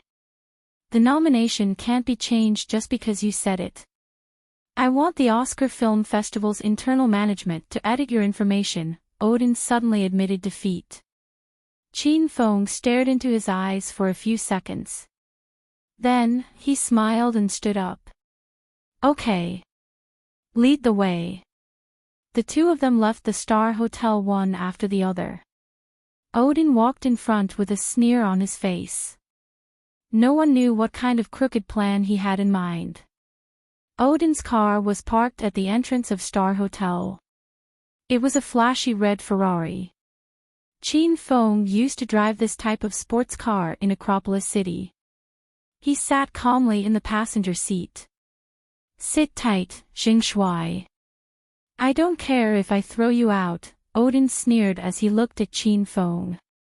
Without waiting for Qin Feng to reply, he floored the accelerator, and the red Ferrari sped off like a bolt of lightning. The car sped up to 200 kilometers per hour in the blink of an eye, and it was still on the bustling main street of Watson City. Odin's driving skills were pretty good. He maneuvered the Ferrari through the traffic, and several times, he managed to overtake other cars. If an ordinary person was sitting in the car, they would have been scared half to death. However, after driving for a while, Odin realized that Jing Shui seemed to be falling asleep. Hey! Aren't you afraid? My car often gets into accidents. Odin wanted to scare Qin Feng with the excuse of racing, but he was mercilessly slapped in the face by Qin Feng's reaction. Qin Feng stretched lazily. His heart was filled with disdain for Odin. Could this kind of speed be called racing? Now that Qin Feng was riding on his flying sword, he was truly fast. In Qin Feng's eyes, the Ferrari was as slow as a turtle crawling. Oh. Are your driving skills that bad? How could there be an accident when driving so slowly? I advise you not to drive anymore. It's embarrassing. Qin Feng curled his lips and said. Odin was so angry that he almost vomited blood. He floored the brakes, and the red Ferrari drifted beautifully and stopped in the middle of the road. Fuck. You're really good at bragging. I'm impressed. Since you said you're so good, why don't you drive? I don't believe you can make this car fly. Odin was enraged. He jumped out of the car and ran to the passenger seat. Qin Feng said calmly, Are you sure you want me to drive? Don't you cry later. Odin rolled his eyes. He almost charged at Qin Feng and said, Do you think I'll cry? Ha! This is the funniest joke I've heard this year. I'm not afraid to tell you that I'm the backup racer for America's F1 team. No one can surpass my driving skills in America's entertainment industry. Odin thought Qin Feng would shut up immediately after he revealed his ability. However, Qin Feng said nonchalantly, Then I can only say that no one in America's entertainment industry knows how to drive. How sad. Fuck. Odin was so agitated that he cursed. He was completely enraged by Qin Feng. He stood outside the passenger seat and urged Qin Feng, Brat, hurry up and drive. Let me see how capable you Chinese celebrities are. Don't tell me you've never driven a Ferrari before. Do you want Big Brother to teach you how to start it? Odin looked at Qin Feng with a cold smile. He thought Qin Feng was bragging, so he insisted on exposing this brat's lies. Qin Feng moved to the driver's seat. He hadn't driven in a long time. Now, he used a flying sword as his mode of transportation. Brat, hurry up and drive. Weren't you pretty high and mighty just now? Why are you so listless now? Ha! So Chinese pigs only know how to brag. Odin continued to taunt Qin Fen, but Qin Fen didn't pay any attention to him. He familiarized himself with the Ferrari's performance, then stepped on the accelerator. The car turned into a streak of red light and shot forward. When Qin Feng obtained the Hedonist sovereign system, he had obtained the elementary racing skill from the lottery. Qin Feng was a hedonist young master, so racing was as common as eating to him. Whiz! The Ferrari's speed instantly increased to 250 km per hour. It was much faster than Odin's previous speed. Odin's vicious words and laughter suddenly disappeared. Looking at the trees and other cars quickly falling behind the car, Odin's heart rate sped up. Whoosh whoosh. Qin Feng continued to accelerate. He increased the Ferrari's speed to 300 km per hour. This speed would be insane on a city road, and Odin was so scared that large beads of sweat appeared on his forehead. AI, your car's performance is only so-so. It's no fun to drive at 300 km per hour. This speed is too slow, and it's not fun to drive. Qin Feng's senses were very clear. Although the car was very fast, Qin Feng's reaction speed was even faster. He had long since surpassed a normal person. 300 km per hour was like the speed of a turtle to Qin Feng. He easily avoided the cars and other obstacles in front of him, but Odin was only a normal person. This speed was difficult for him to accept. After holding back for a long time, Odin couldn't hold back anymore. Tia sent that too fast. Slow down, I can't even see the road clearly. Odin had arrogantly and playfully questioned Qin Fen earlier, but now he was so frightened by Qin Fen's driving skills that his face turned pale. Qin Fen looked at Odin and laughed, that's it. You people from the American entertainment circle really don't know how to drive. When Qin Feng said this, Odin didn't have the confidence to refute. Odin didn't know the situation in China, but after seeing Qin Feng's driving skills, he was shocked. What kind of people were in China?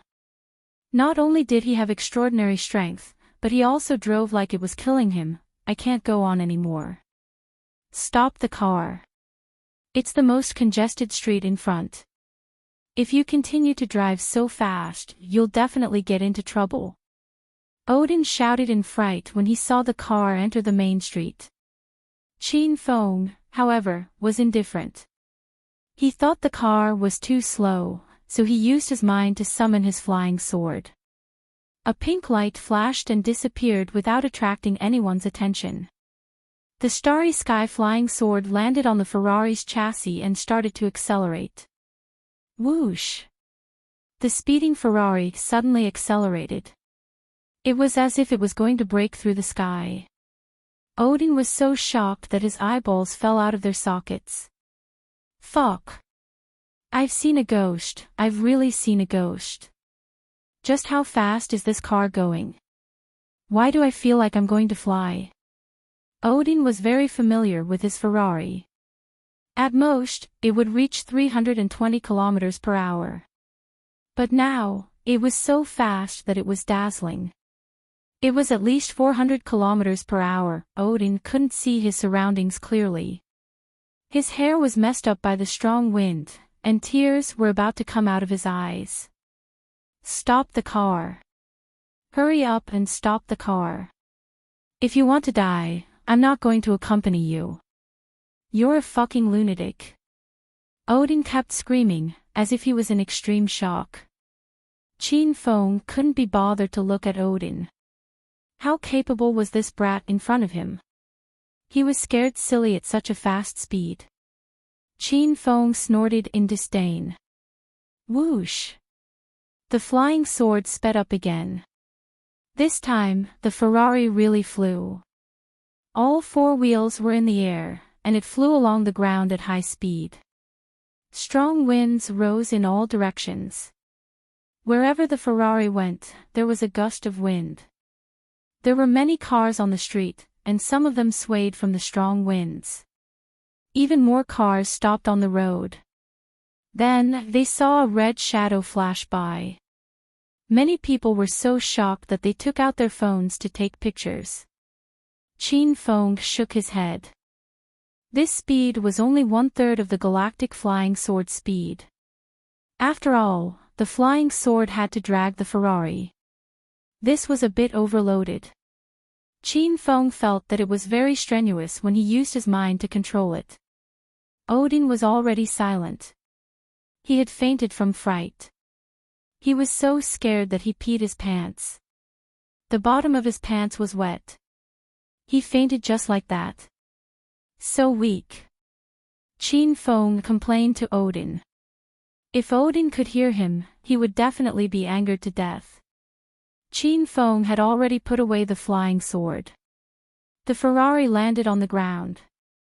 Finally, it did a beautiful drift and stopped on the side of the road. Ah! Stop, hurry and stop the car. I am going to die. I don't want to die. The car had just stopped when Odin suddenly woke up. He still remembered the time when the car was flying at high speed. After waking up, he madly ran out of the car. Brat, where did you go? The car has stopped. Qin Feng yelled at Odin. Odin finally woke up. He almost abandoned the car and ran back to the hotel. After a while, Odin finally calmed down. He sat in the driver's seat without saying a word. When he thought about how he bragged about his driving skills to Qin Feng, Odin felt as if his face had swollen from an invisible slap. Odin had peed on the passenger seat. Qin Feng leaped to the back seat. All right, take me to the person in charge of the Oscar Film Festival. Get me the Golden Deer Award. Qin Feng thought about proper business. Odin didn't say a word. He started the car and maintained the speed at 40 kilometers per hour. He was so scared that he didn't dare to speed up anymore. Odin had forcefully turned the Ferrari into a minivan. Qin Feng sat in the back seat and laughed inwardly. After more than half an hour, the car stopped in front of a bar. Odin jumped out of the car and said, "We're here. The higher-ups of the Oscar Film Festival are here." Qin Feng looked at the bright lights of the bar and laughed inwardly. He had already guessed that Odin was up to no good. He was most likely here to suppress him. I called them earlier and asked them to meet at this bar. Now that it's outside of work, the bar is more lively, Odin casually made up an excuse. Qin Feng didn't expose Odin. According to Tom, Odin had a special identity and a powerful backer. It was unrealistic to expect someone like him to give up the Golden Deer Award. Since Qin Feng had nothing better to do, he might as well teach this brat a lesson. This way, Odin would listen to him. The two of them walked into the bar one after another. The bars in America were very different from those in China. The environment here was more lively and unrestrained, and there were countless hidden entertainment programs.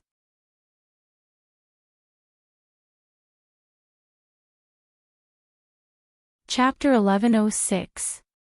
Mr. Odin, I brought a new friend with me tonight. Odin was a regular customer of this bar. A waiter greeted him as soon as he entered the bar. Odin tossed $100 into the waiter's tray. Is my usual seat empty? Send 2 bottles of whiskey over. Okay, Mr. Odin. Please wait a moment. The waiter left. Odin walked to the bar counter beside the stage and sat down. Then, he started to admire the black beauty on the stage. Qin Feng sat at the side and looked around. The waiter quickly brought 2 glasses of whiskey. Odin was so sullen that he gulped down half a glass. Where are the higher-ups of the Oscar Film Festival? Why aren't they here yet? Qin Feng asked Odin. He knew that Odin didn't call them here. Odin had already brought Qin Feng to his territory, so he couldn't be bothered to keep up the act. His expression suddenly became cold as he glared at Qin Feng and yelled, "Stinking brat, why don't you take a piss and look at yourself? You want to fight your elder for an Oscar with your looks? Tonight, I'll show you my power. Oh. So you're not going to give up your seat to me? Qin Feng didn't care about Odin's threat at all. He smiled and looked at Odin. Odin didn't know where Qin Feng got his confidence and calmness from. Even though he was in his territory, Odin was still nervous. Bang! Odin smashed the glass on the floor. He jumped up and glared at Qin Feng. Huaxia pig, of course I won't give up my seat to you. Who do you think you are? You think you're qualified to talk to me about this? Qin Feng didn't move from his seat. Suddenly, he realized that a group of strong young men surrounded him. Big brother Odin, what's going on? A Caucasian man with dyed blonde hair asked Odin about the situation. There were 7 or 8 men who looked like hooligans surrounding Qin Feng. Motherfucker, an arrogant Huaxia pig came. How dare he act big in front of me? I'll kill him tonight. Odin said bad things about Qin Feng angrily. The 7 or 8 hooligans immediately surrounded Qin Feng and stared at him fiercely. Ha! What a Huaxia pig! How dare he act big in America?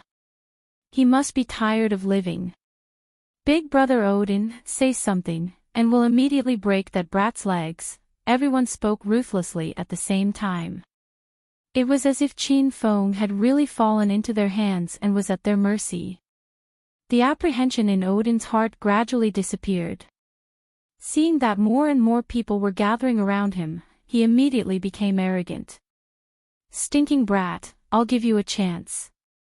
Kneel in front of me, kowtow, admit your mistake, and send those 4 women to my bed. I'll spare your life. Qin Feng looked at Odin as if he was looking at an idiot. I'll give you a chance. Give up the Golden Deer Award and I'll spare your life. Everyone suddenly fell silent and stared at Qin Feng in disbelief. The atmosphere became strange. Odin and the hooligans around him didn't understand.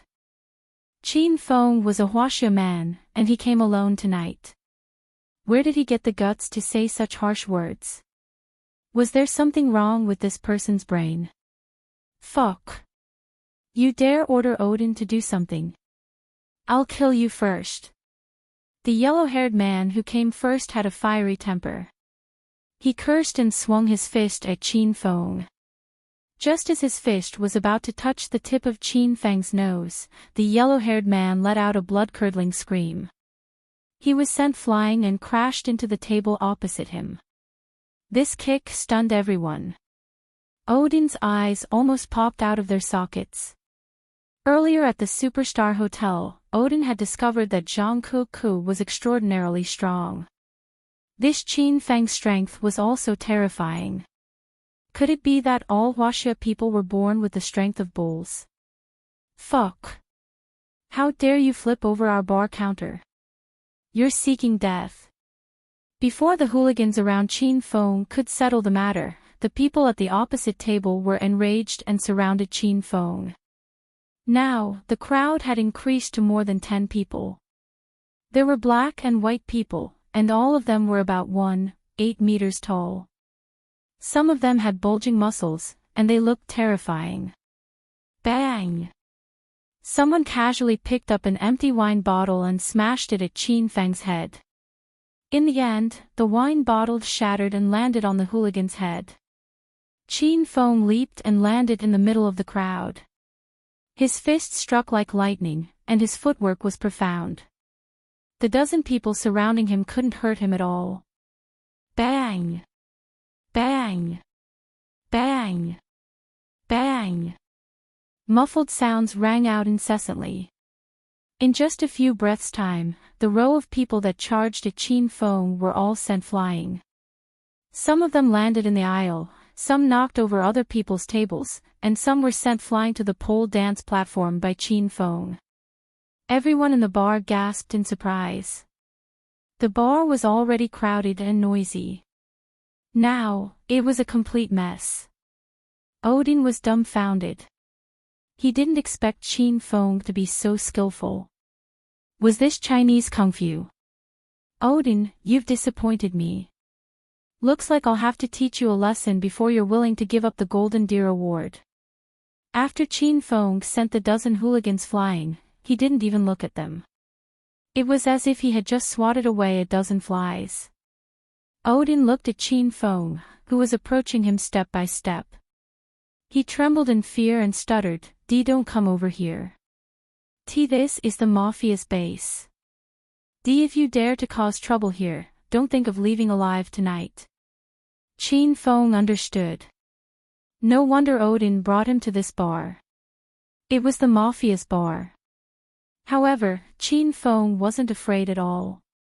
Instead, he smiled when he heard the Mafia's name. Last time, when he was filming here, Qin Feng offended the Mafia because he rescued Han Ying. Later, he and the Chinese Association's chairman, Yu Qing, killed their base and destroyed their biggest base by themselves. Qin Feng had only been gone for half a month, and he didn't expect the Mafia to rebuild itself. However, Qin Feng didn't mind destroying them again. Odin, what's going on here? At this time, another group of people rushed over. These people were holding baseball bats or steel rods, and all of them had sinister expressions. Someone actually dared to cause trouble in the Mafia's bar. Odin hurriedly pointed at Qin Feng and yelled, Hill, it's that brat causing trouble in the bar. He's already knocked out a few of our brothers. Everyone, hurry up and capture that brat. I'm going to skin him alive. Odin was a super chameleon. Earlier, when he saw Qin Feng send the yellow-haired man flying, he was already afraid. Now that new reinforcements arrived, he started to clamor again. Bang! This time, before Hill and the others could act, Qin Feng had already turned into a black shadow and disappeared. There was another muffled sound. The surrounding crowd didn't even see clearly what was going on. The dozen or so brothers that Hill brought were already lying on the ground in disorder. Odin froze in place and couldn't come back to his senses. He was really scared silly. How was this Qin Feng human? He was practically a demon. How many more brothers do you have? Call them out. I'll take care of them all at once. After Qin Feng put everyone down, he clapped his hands and looked at Odin as if nothing had happened. Odin couldn't even speak. How could he still have the mood to call others? He finally understood that he had provoked a very powerful expert. What, you don't have anyone to call? Then hurry up and give up the Golden Deer position. My patience is limited. Qin Feng smiled as he walked to Odin's side. In Odin's eyes, that smile was even more terrifying than the devil's. Odin had completely fallen into Qin Feng's hands today. He was already covered in cold sweat from fear. His body trembled as he was about to agree to Qin Feng's request. However, at this moment, a gunshot rang out, and the entire bar was instantly thrown into chaos. Bang! Motherfucker! Who dares to cause trouble in my territory? I'll blow your head off with one shot. Another group of people rushed over. This group of people was even more arrogant. The man walking at the very front carried a submachine gun, scaring all the customers in the bar into an uproar. Crazy, crazy. Someone's going to die here, aw. Don't kill me, don't kill me. The Mafia is fighting. Everyone, run for your lives. Screams rang out everywhere. Men and women hunched their bodies and ran outside. The man carrying the submachine gun and wearing a leather jacket didn't stop everyone. With a cigarette butt in his mouth, he stared arrogantly at Qin Feng. The originally noisy and bustling bar was emptied in minutes. The atmosphere was oppressive and heavy. Odin finally came to his senses. He hurriedly ran to the man in the leather jacket and immediately became arrogant again. Buong, you came at the right time. That Chinese pig dares to cause trouble in our territory. Quickly blow his head off with one shot. Odin was really driven mad by Qin Feng. Now, he was yelling and shouting like a mad dog. He couldn't wait for Qin Feng to die immediately. Buong patted Odin's shoulder and said with a cold smile, "Brother Odin, don't worry. Now that this place is surrounded by my people, this Chinese pig won't be able to escape tonight. It'll be too easy for him if we shoot him. We'll keep his life and slowly torture him. We'll make him wish he was dead." Odin's eyes lit up, and he immediately became excited. "Yes, yes. Let's not rush to kill that brat. Since he dared to offend me, I'll make him regret it." Buong brought more than 20 men with him, and all of them had guns in their hands. With more than 20 guns, Odin completely didn't care about Qin Feng. He knew that Qin Feng was very skilled, but no matter how skilled he was, could he withstand bullets? "Ha! Xing Shui, weren't you very arrogant just now? Try moving again if you have the guts. This is the Mafia's base. You don't know the difference between life and death, brat. Tonight, even Allah can't save you." Odin wanted to hide far away from Qin Feng. Now, he took the initiative to run in front of Qin Feng and hooted, "You still dare to glare at me? Quickly kneel and kowtow to admit your mistake. Do you believe that I won't blow your head off with one shot?" Odin had already gotten a gun from Buang's men. He pointed it at Qin Feng's forehead and revealed a complacent and playful smile. Buang and the others didn't say anything. They all looked at Qin Feng with sloppy smiles. In their eyes, Qin Feng was just a lamb waiting to be slaughtered. "What do you mean by this? Are you going to go back on your word again?" Qin Feng's expression didn't change even when Odin's gun was pointed at him. Odin was very unhappy. He felt that this brat Xing Shui was really good at pretending. He could still pretend in this kind of situation. "Fuck. You still dare to mention the Golden Deer Awards to me? Do you have shit in your head? Are you deaf or something? I want you to kneel now." Odin loaded the gun, pointed it at Qin Feng, and roared. Qin Feng sneered and said, "Don't shake your hand. Be careful that the gun doesn't fire. Are you going to shoot me? Then shoot. I don't think you have the guts to do that." Qin Feng could tell at a glance that Odin hadn't killed anyone because Odin didn't have any murderous intent. Odin's thoughts were seen through. He was so nervous that his body was trembling. The hand that held the gun was shaking even more violently. He almost dropped the gun. "I'll give you one last chance.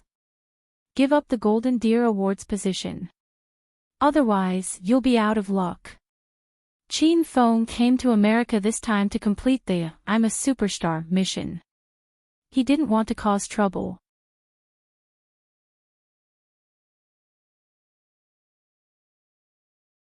Chapter 1107. Odin had never killed anyone before. He was extremely nervous when he held the gun. However, Qin Feng was too arrogant. Odin was thoroughly enraged. Today, he would teach Qin Feng an unforgettable lesson. Bang! Suddenly, the gunshot rang. Buong and his men's hearts skipped a beat. Odin purposely lowered the muzzle and fired at Qin Feng's thigh. However, in the next second, Odin's eyes widened. He realized that Qin Feng's thigh was completely fine. There was not even a trace of blood on it. "Fuck. Odin, you missed. You've hit the corner." Buong was the first to come to his senses. He saw the bullet buried in the corner behind Qin Feng. Odin thought he missed. After all, it was his first time shooting someone. Odin aimed at Qin Feng again and fired again. Bang! Qin Feng seemed to be standing still, but he had already moved. It was just that his speed was too fast and the range of his movement was too small. He did not attract anyone's attention. Odin did not need Buang's reminder. He cursed, "Fuck. There's something wrong with this gun. The deviation is too big. I don't believe that I can't hit a living person." Odin gritted his teeth. He realized that he could not hit Chinfin even with his gun. This was a slap to his face. Bang! Bang! Bang! Bang! Odin fired another 4 shots in a row. The pistol's bullets were all used up by Odin in one go. After firing 4 shots in a row, Odin thought that he would be able to hit at least once. The bar fell into a dead silence. Odin stared at Chinfin, who was unscathed. Buang and his men were dumbstruck. Odin's marksmanship was too fucking embarrassing. Ahem. Odin, step aside. I'll teach you how to aim and kill. Buang felt embarrassed. He took a step forward and aimed at Chinfin. Bang! The gunshot rang out. Buang was an expert in using guns. Odin and his underlings were full of confidence when they saw him. They were waiting for Chinfin to be shot. But in the next moment, everyone was stunned. Chinfin was still safe and sound, and Buang's gun missed its target. Now, everyone felt that something was wrong. It was understandable that Odin missed, but how could Buang miss? At such a close range, the probability of missing the target was almost 0. Damn it, what's going on? This brat is a little strange. Buang let out a strange cry. He had already discovered the problem. It wasn't that the bullet missed its target. Chinfin must have done something to it. Brother Buang, let the brothers fire together. I don't believe we can't kill him. Odin's patience had completely run out. Earlier, he had been afraid of killing people, but now, he wanted nothing more than to beat Chinfin into a hornet's nest. As the boss of the Mafia's new base, Buang was furious that he had lost face in front of his underlings. He immediately roared, "Everyone, fire!" Bang bang bang bang. As soon as the order was given, gunshots rang out in the bar. The marble bar counter and the wine bottles on the table all clanked. Then, a strange scene appeared. There seemed to be an invisible air barrier in front of Chinfin, and all the bullets that were about to hit him stopped beside him. Dozens of bullets floated in the air, as if they were special effects. Holy shit! This Huaxia pig knows sorcery. Boss, what should we do? There's something wrong with this brat. Everyone was stunned by the scene in front of them. They had never seen such a strange scene in their lives. Chinfin was now an expert at the peak of stage 9 inner chi. His powerful inner chi could completely block the ordinary firearms used by Buang and his underlings. Boom! A loud sound exploded on Chinfin's body. The bullets were shot back, and more than 20 underlings were instantly lying in a row. Blood splattered everywhere, and the smell of blood wafted in the bar. The gunshots had stopped long ago. Everyone had run out of bullets, but no one reloaded and continued shooting. They had long been scared out of their wits by Chinfin's strength. Chinfin was already enraged. He jumped to the top of the pole dancing pole and stood on one leg. His long hair fluttered even though there was no wind. Suddenly, a purple bow and arrow appeared in his hand. The heavenly eagle bow didn't have a string, but Chinfin pulled it in an arc. Chinfin released his fingers, and the heavenly eagle's fury soared into the sky. The purple eagle flew out with lightning speed. Boom! The purple eagle instantly penetrated a hooligan's chest. The power was like a rifle, and it instantly blew a big hole in the hooligan's chest. The hooligan fell into a pool of blood, and he didn't know what happened before he died. The remaining dozen people's legs trembled, and some of them knelt on the ground in fear. Odin and Buang broke out in a cold sweat, and their eyeballs almost popped out of their sockets. They were shocked, and they already regretted offending the devil Qin Feng. The Mafia was the largest gang in America. It was full of evil and cruel. However, in front of Qin Feng, Buang and the other devils, whose hands were stained with blood, were like kindergartners. Qin Feng was even more cruel and cold-blooded than them. This was the real devil from hell, Screech. Another heavenly eagle's fury was heard, and the purple eagle flew out, exploding the bodies of 2 people. Bang! Bang! Qin Feng stood on the pole and looked down at Buang and his underlings. In just a few breaths' time, more than 20 armed hooligans were all lying in a pool of blood. Buang and Odin were the only ones who could still breathe. However, the 2 of them were so scared that they knelt on the ground. It was as if all the energy in their bodies had been sucked out. Odin's intestines were green with regret. He felt like he was surrounded by death. Odin wanted nothing more than to kowtow to Qin Feng and hand over the golden deer Oscar to Qin Feng. However, Odin was also full of doubts. Why would a godly person like Qin Feng want the golden deer Oscar? Buang was thinking about something else. Not long ago, the largest mafia base in America was destroyed by a Chinese youngster.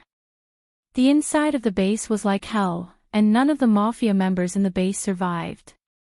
Buang originally thought this was a rumor, but after seeing Qin Feng, he suddenly came to his senses. Big brother, may I ask if you're the god who destroyed the mafia base in the underground garage half a month ago? After Buang asked this question, all the nerves in his body tensed up. Qin Feng put away the heavenly eagle bow, landed on the ground, and looked down at Buang who was kneeling in front of him.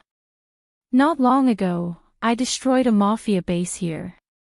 I think the big brother over there is called Black Bear. Boom!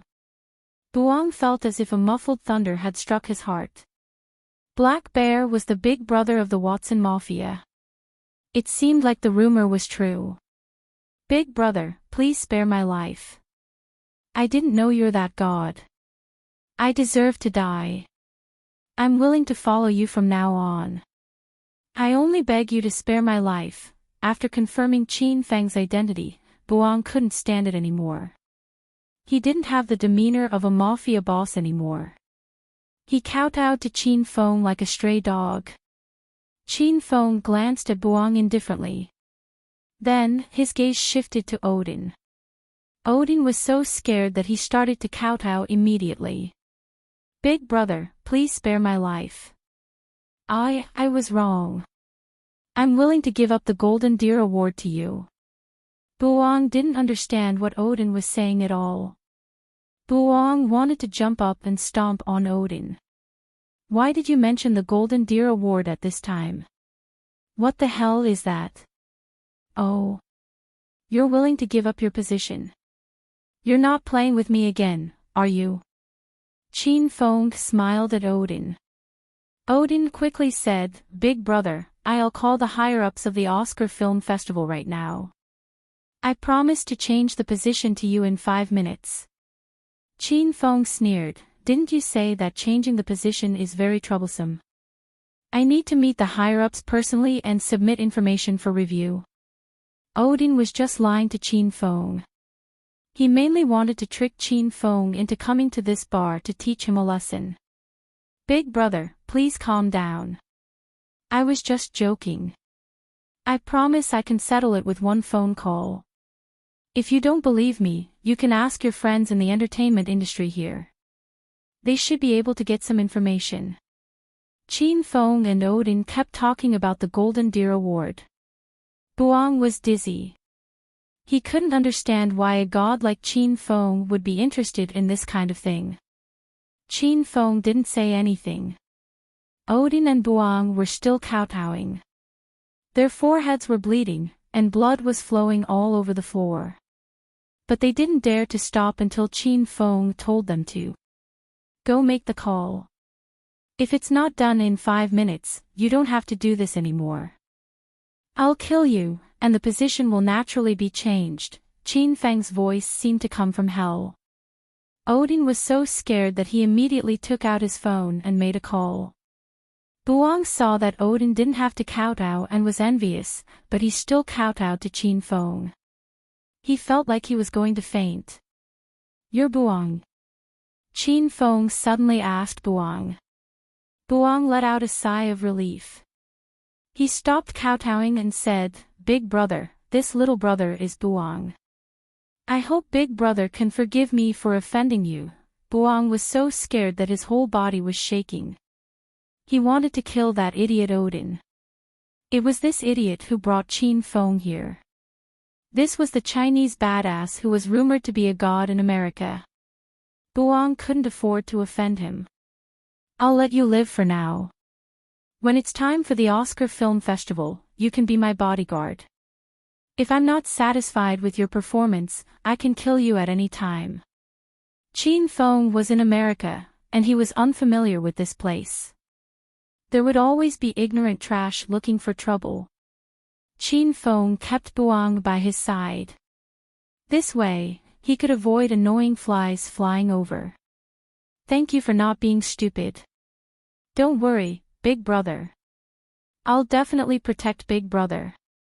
Buang knew that he wouldn't die for the time being, and he was finally relieved. At this time, Odin finished the call and hurriedly ran back. "Big Brother, I've already talked to the higher-ups of the Oscar Film Festival. This year's Golden Deer Award has been decided internally. Big Brother, you can find someone to confirm it." Qin Feng immediately took out his phone and called Tom. He explained the situation here and asked Director Tom to check the information. Tom was a little depressed after he answered the phone. He knew Odin's background.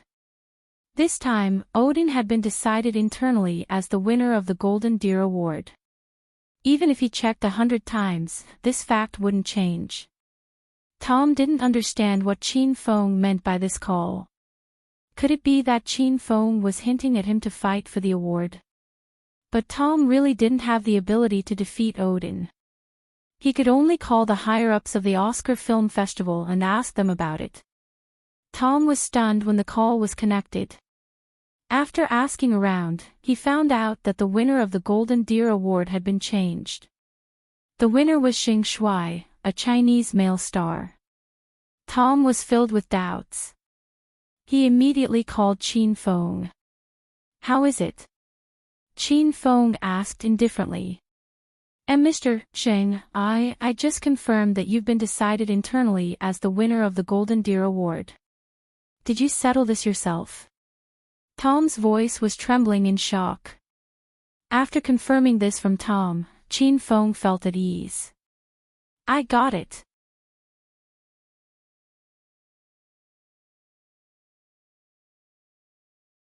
Chapter 1108. Big Brother Xing, is it done? Odin asked cautiously after Qin Feng hung up the phone. Qin Feng glanced at Odin and said, "You're smart. Your life is safe now." Odin sat down on the ground and heaved a sigh of relief.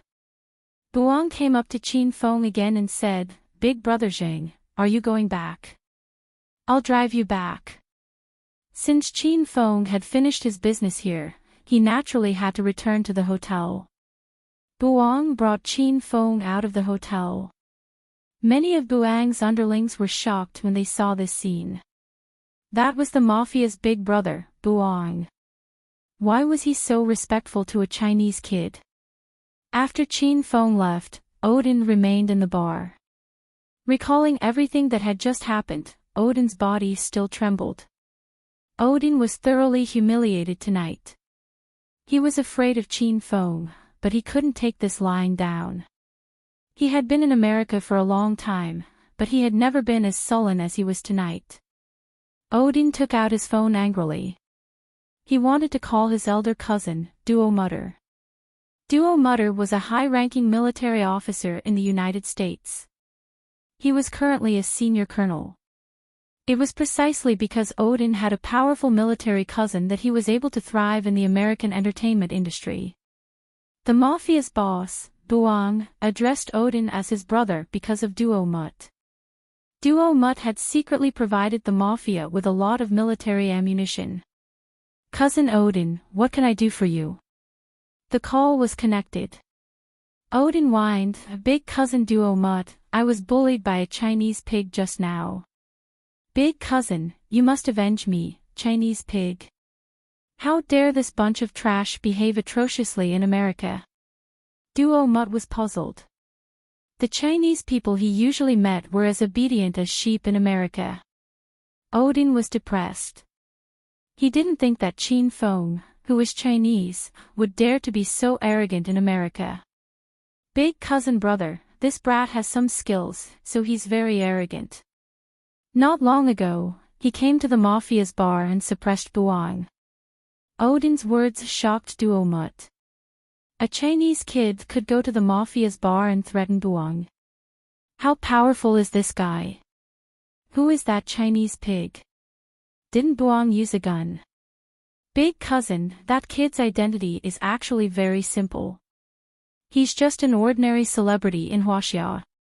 The main thing is that his skills are amazing. Buang called more than 20 people to shoot him, but they didn't kill him. The more Dormut listened, the more incredulous he felt. He felt that Qin Feng was like a transformer who couldn't be killed by bullets. Odin, aren't you exaggerating a little? How can a person of flesh and blood block bullets? Don't tell me you sucked in flour again. Domute did not believe Odin's words. In fact, no one would believe Odin's words if they had not seen it with their own eyes. This was the era of technology. No one could defend against firearms. Of course, the United States had secretly developed some high-tech soldiers, but an ordinary Chinese celebrity was obviously not compatible with them. Odin's face was gloomy. He did not know how to convince his big cousin, believe it or not, you have to help me. That Chinese pig dared to behave atrociously in our territory. If we don't teach him a lesson, all the Chinese will dare to act like lords in the United States. Odin exaggerated the matter, but Domute did not care about Qin Feng at all. He said indifferently, all right, I'm busy now. I'll look for you tomorrow afternoon. Bring me to see that Chinese pig. I'll charge him with international secret leaking and let him stay in the United States for the rest of his life. Odin was excited. He believed that with his big cousin's position in the military, it would be a piece of cake for him to capture Qin Feng. All right. I'll wait for you at the Star Hotel tomorrow afternoon. After hanging up, Odin's grievance disappeared. He knew Qin Feng was very powerful, but no matter how powerful he was, could he withstand the attack of the entire United States Army? If he really angered his big cousin, Domute, he would bring 2 tanks and blast Qin Feng to death. He didn't believe that this kid could withstand a cannon shell. Buang drove the Cadillac and brought Qin Feng safely to the Star Hotel. Big brother Zheng, is there anything else? Buang acted like a little brother in front of Qin Feng. After witnessing Qin Feng's strength, Buang was completely afraid of Qin Feng. That's all. The Cannes Film Festival will be held the day after tomorrow. Come and pick me up. I have 4 beauties with me. Arrange for them to protect us during the festival. Qin Feng gave the order, and Buang kept it in mind. He didn't dare to neglect Qin Feng's instructions. After bidding farewell to Qin Feng, Buang drove away. Qin Feng returned to the presidential suite of the hotel. As soon as he entered the room, Zhang Kuku and the other 3 ladies surrounded him. Master, where have you been? Are you all right? Shaoli asked with concern. Big brother Zheng Shuai, did you bully that Hollywood superstar Odin? Why didn't you bring Bei Bei with you? The 4 ladies had been worried about Qin Feng ever since they discovered he was missing after dinner. Qin Feng smiled and patted their heads. I'm fine. I was bored after dinner, so I went out for a stroll. It's getting late. You guys should go to bed. The four ladies felt relieved when they saw Qin Feng was safe and sound. Zhang Kuku and Rao Sherman went to the same room while Shaoli stayed with Cher. Qin Feng returned to his master bedroom. He lay on the bed and entered the system with his consciousness. Master! Little Pig leaped onto Qin Feng's shoulder. Qin Feng patted Little Pig's head and browsed through the inventory interface. Not long ago, when Qin Feng became a rank 7 hedonist mortal, the system gave him a hero lottery ticket. Qin Feng had yet to draw a hero lottery ticket. Qin Feng entered the interface of the Palace of Heroes and saw a vast sea of stars. Every twinkling star represented a peerless expert. With a thought, the hero lottery ticket disappeared. The calm and tranquil Milky Way suddenly trembled, and the weather changed drastically. Rumble. A muffled sound came from the void, as if a bolt of dry thunder had fallen. A resplendent starry sky shot towards Qin Feng. Its speed was several times faster than the starry sky flying sword. It seemed as if it had already arrived in front of Qin Feng in the blink of an eye. Bang! The starry sky exploded, and a dark figure landed in front of Qin Feng. His body emitted a majestic true qi that sent chills down Qin Feng's spine. Golden-haired Lion King Xia Sun greets Master. The tall and mighty figure knelt on one knee in front of Qin Feng. The saber in his hand stood upright on the ground. Qin Feng lowered his head and looked at the golden-haired Lion King. The golden-haired Lion King had a head full of golden hair. His eyes were devoid of pupils, and they were filled with terrifying white pupils. He wore a dazzling golden armor, and the Dragon Slayer's saber in his hand was majestic and domineering. The Dragon Slayer's saber in his hand was engraved with a coiling dragon that looked like it was about to soar into the sky at any time. Qin Feng was shocked. He didn't expect the hero lottery ticket to be the golden-haired Lion King. The golden-haired Lion King was a wild and invincible existence. Even Ouyang Feng, the Western Poison, was less powerful than him. Stand up, golden-haired Lion King. Qin Feng supported Xia Sun with his hands. Xia Sun raised his head and looked at Qin Feng. However, his eyes were blind and he couldn't see Qin Feng's appearance.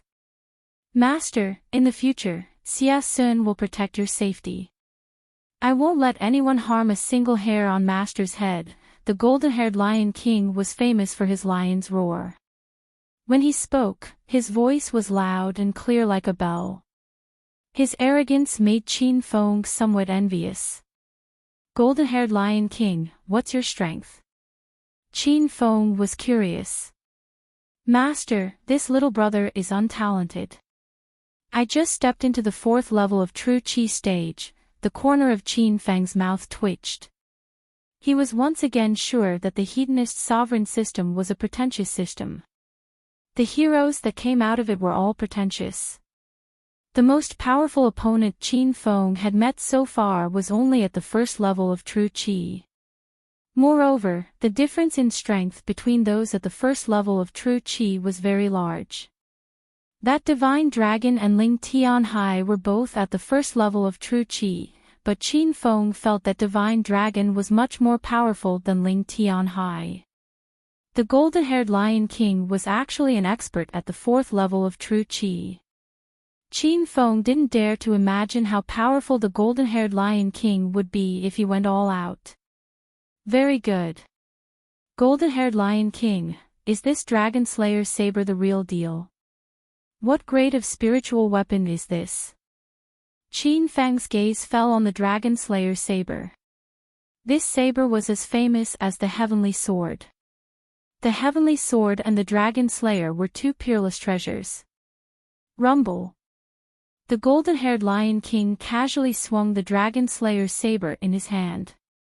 A gust of wind rose from all directions. The Dragon Slayer's saber seemed to weigh 1,000 pounds. Master, this Dragon Slayer's saber and I are both replicas of the system. However, my strength has reached 100% of the real me. This Dragon Slayer saber is a bit lacking, but it is still a low-grade gold-grade spiritual weapon. The spiritual weapon grades of the Hedonist sovereign system, from top to bottom, sovereign gold, rare pink, purple, blue, orange, white. Qin Feng already had 2 powder-grade spiritual weapons, but he didn't even have a sovereign gold-grade spiritual weapon. Looking at the gold-grade Dragon Slayer saber in the golden-haired Lion King's hand, Qin Feng was extremely envious. The golden-haired Lion King could read Qin Feng's mind and said with a smile, "Master, this Dragon Slayer saber is an item specially given to me by the system.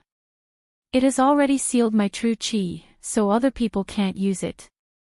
Even if I wanted to gift it to Master, I couldn't." Qin Feng awkwardly scratched his head.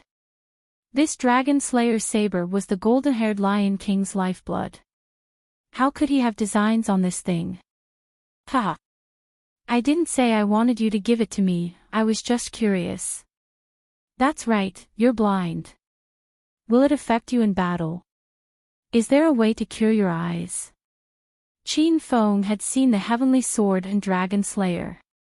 He was very fond of the golden-haired Lion King, and he was very regretful that the golden-haired Lion King had lost his sight. If the system had a way to cure the golden-haired Lion King's eyes, Qin Feng was willing to spend hedonist points to help him. Ha! I appreciate Master's kindness, but my character is blind, so I can't regain my sight. Don't worry, Master. I've been blind for a long time, so I'm used to being blind. My other senses have become stronger, so they won't affect me in battle at all. After hearing the golden-haired Lion King's words, Qin Feng calmed down. Qin Feng was very satisfied that he got the golden-haired Lion King from the hero lottery. After chatting with the golden-haired Lion King for a while, Qin Feng returned to reality. Who's there? As soon as Qin Feng's consciousness returned to his room, he became vigilant. A black shadow flashed and disappeared into Qin Feng's room. Big brother Qin Feng, lower your voice. Didn't we promise to have sex at night? Don't make a fuss. After Zhang Kuku drank the ancient almighty beast gene potion, not only did she possess extraordinary strength, but she was also incredibly fast. Before Qin Feng could regain his senses, he saw Zhang Kuku lying beside him in a sexy black silk pajamas. Oh, it's Kuku. You really dared to come here in the middle of the night. If Sherman wakes up and finds you gone, she might come looking for you. Qin Feng was speechless at Zhang Kuku. This girl was getting more and more daring. Zhang Kuku didn't care. She hugged Qin Feng's neck and leaned into his embrace. If she finds out, so be it. At most, I'll bring her along with me. Good things like this should be shared with a sister.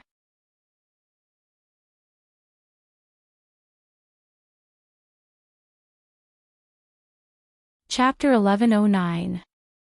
Qin Feng discovered that Zhang Kuku was about to become a demon. Ever since she drank the ancient almighty beast gene fluid, she had transformed into a wild beast, especially when it came to sex. She was inexhaustible. Qin Feng was a little tired after a night of sex, but Zhang Kuku was still dancing happily. Eventually, Qin Feng persuaded Zhang Kuku to stop shyly. The two of them woke up a bit late. When they came out, the other 3 women were already sitting in the living room. The waiter had already delivered breakfast. Rao Sherman and the other 2 women were waiting for Qin Feng and Zhang Kiki. Master, you're awake. Kuku, where did you go last night? Why did you come out from Qin Feng's room so early in the morning? Rao Sherman looked at Qin Feng, who was dressed in a suit, and Zhang Kuku, who was dressed in a black silk pajamas. She felt like she was dreaming. Shaoli and Shuai immediately understood the relationship between them, but they pretended to be ignorant. Hee. Sherman, your snoring was so noisy last night that I had no choice but to sleep on the sofa. In the middle of the night, big brother Qin Feng pitied me and asked me to sleep in his room. Don't overthink it, I didn't do anything with Big Brother Qin Feng. Zhang Ke casually made up a lie. Even elementary school students would not be fooled by it. Qin Feng was so angry that his mouth became crooked. Cuckoo, what nonsense are you talking about? Why would I snore in my sleep? Why you? Rao Sherman was a smart girl. She suddenly understood the relationship between Qin Feng and Zhang Ke. She didn't expect Zhang Ke to sleep with Qin Feng secretly. However, Rao Sherman didn't mind too much.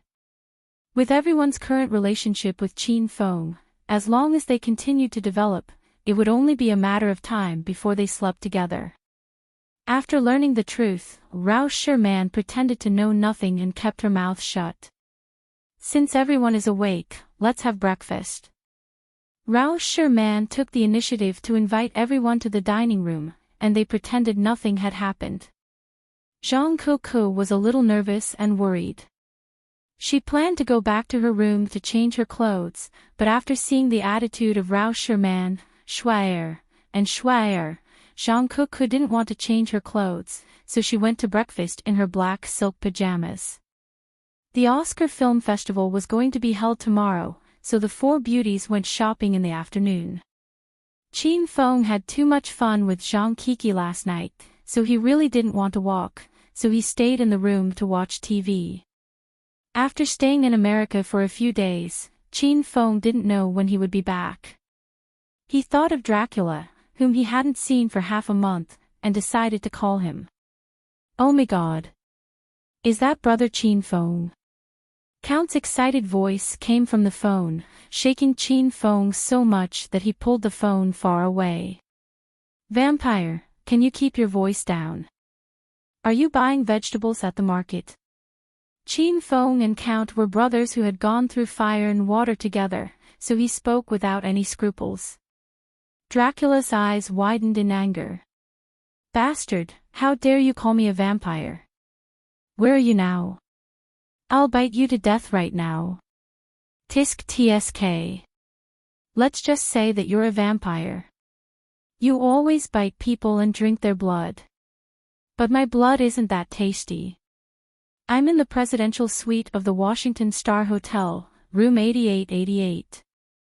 Hurry up and come over to die. Dracula was so excited that he paused for a few seconds. He didn't expect Qin Feng to come to America. Haha. Good boy, just you wait. I'll drive a helicopter and land on the roof of your hotel in 10 minutes. After hanging up, Qin Feng picked up a glass of red wine and shook his head with a smile. You're driving a helicopter? Just don't walk over. In less than 10 minutes, Qin Feng suddenly heard a roar coming from afar. He sat up and looked out of the French window. Instantly, he jumped up in shock. Fuck. Dracula really drove a tractor, no, a helicopter here. Bang! A muffled sound spread out. A tall black shadow directly smashed through the French window and flew into Qin Feng's room. Qin Feng was depressed. This Dracula was still as reckless and wild as before. Ha! Stinking brat, I'm here to suck your blood. Don't tell me you've pissed your pants. Dracula stood beside the French window. He was dressed in a handsome military uniform. His name badge was filled with stars, and the badge on his chest was decorated with various military ranks. After not seeing Qin Feng for half a month, Dracula had become more mature and tall. This man had gone through a life-and-death situation with Qin Feng. Moreover, all the vampires that Dracula brought to the William family's research base were killed. That mission had allowed Dracula to mature and become more perfect. Tsk. I haven't seen you for a few days, but you haven't changed at all. How disappointing. Qin Feng shook his head with a smile. Dracula's lips curled into a smirk. Suddenly, his tall body transformed into a cannonball and shot toward Qin Feng. Try me and you'll know. Rumble. As a member of the Blood Clan, Dracula's most outstanding attributes were his speed and strength. Half a month ago, Qin Feng was still at the early stage of Stage 9 Inner Qi. That was the first time he met Dracula in this hotel, and he was sent flying by Dracula with a single punch. This time, Qin Feng's expression was indifferent. He was no longer the same person he was at that time. Bang! Qin Feng didn't back down and punched. A thunderous roar and a tiger's roar reverberated in the air, and a violent aura exploded from the punch. Dracula's expression changed drastically. He realized that Qin Feng's strength had improved by leaps and bounds. When their fists collided, Qin Feng retreated 3 steps while Dracula was sent flying. Ha! Bro Qin Feng, you're really powerful. As expected of a member of China's dragon sect. Dracula smashed another floor-to-ceiling window, but he jumped back into the room as if nothing had happened. Qin Feng's eyes lit up. He realized that Dracula's strength had also improved. With Qin Feng's cultivation base at the peak of Stage 9 Inner Qi, not many people could send him retreating 3 steps with a single punch. Bro Dracula, you're pretty good too. Come, sit down and have a drink. After sparring with Dracula, Qin Feng and Dracula hugged each other and patted each other's back. Then, they sat down and chatted. Bro Qin Feng, you left in such a hurry that day. I've applied for a merit for you. You're now a Major General Qin Feng of the U.S. military. Even though you don't have the authority to deploy troops, you can enjoy all the other privileges a Major General has.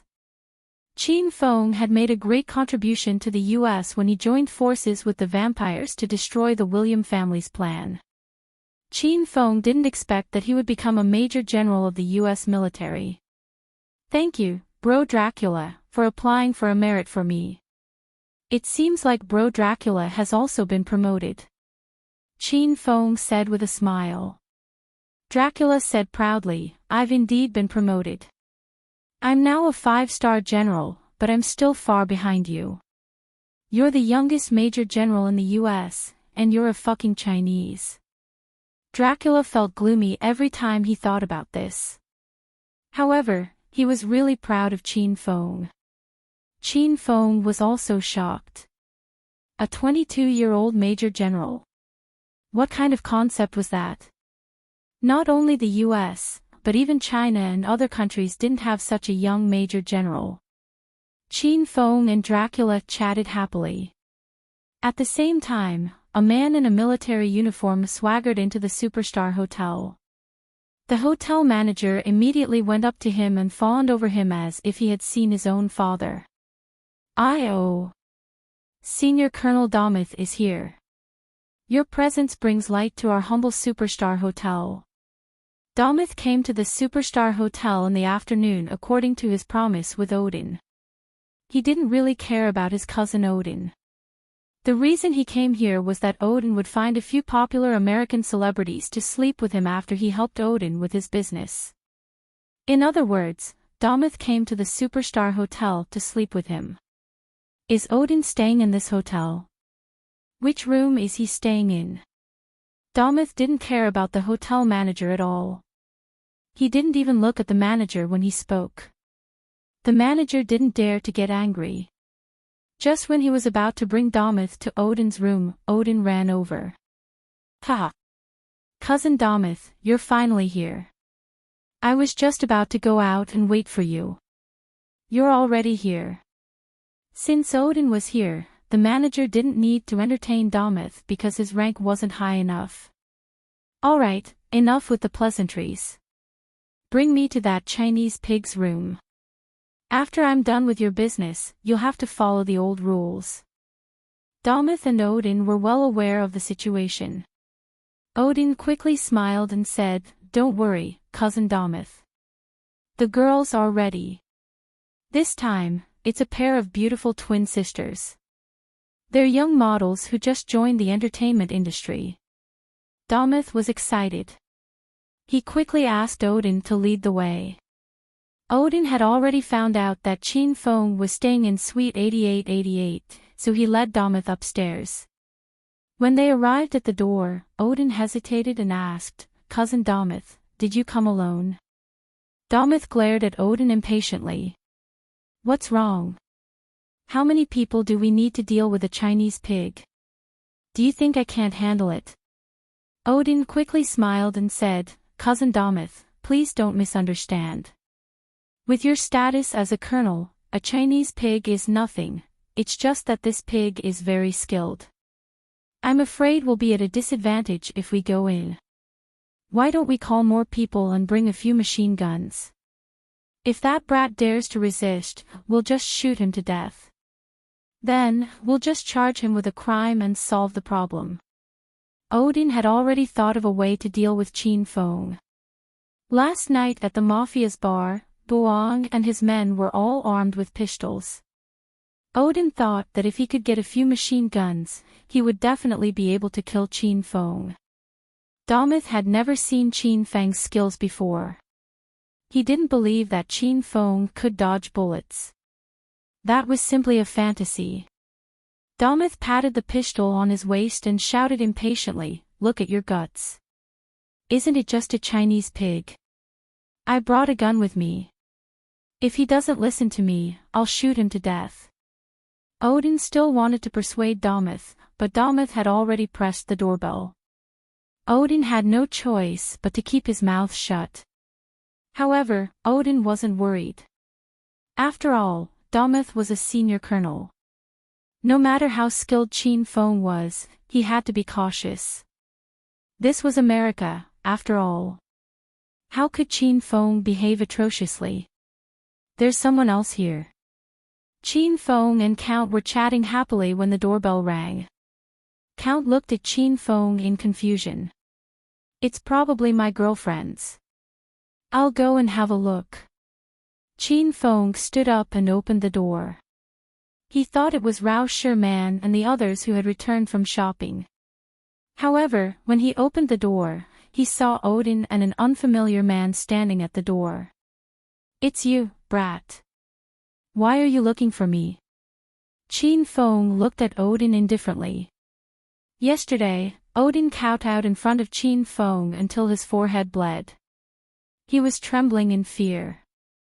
Now that Dometh was backing him up, this brat immediately became arrogant. "Sheng, you're done for today. I'll call my cousin over to teach you a lesson." "Do you know who my cousin is?" "He's a senior colonel of the U.S. military. If you dare to mess with him, he can call a helicopter to blow up the rooms on this floor." Odin boasted to the heavens. He just wanted to scare Qin Feng. You're tuning into the LoveLore Library YouTube channel. We're so grateful for your support, and don't forget to subscribe to join us on this incredible journey through captivating stories.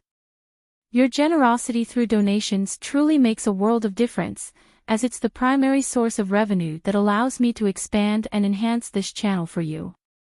Thank you from the bottom of my heart for being a part of this adventure.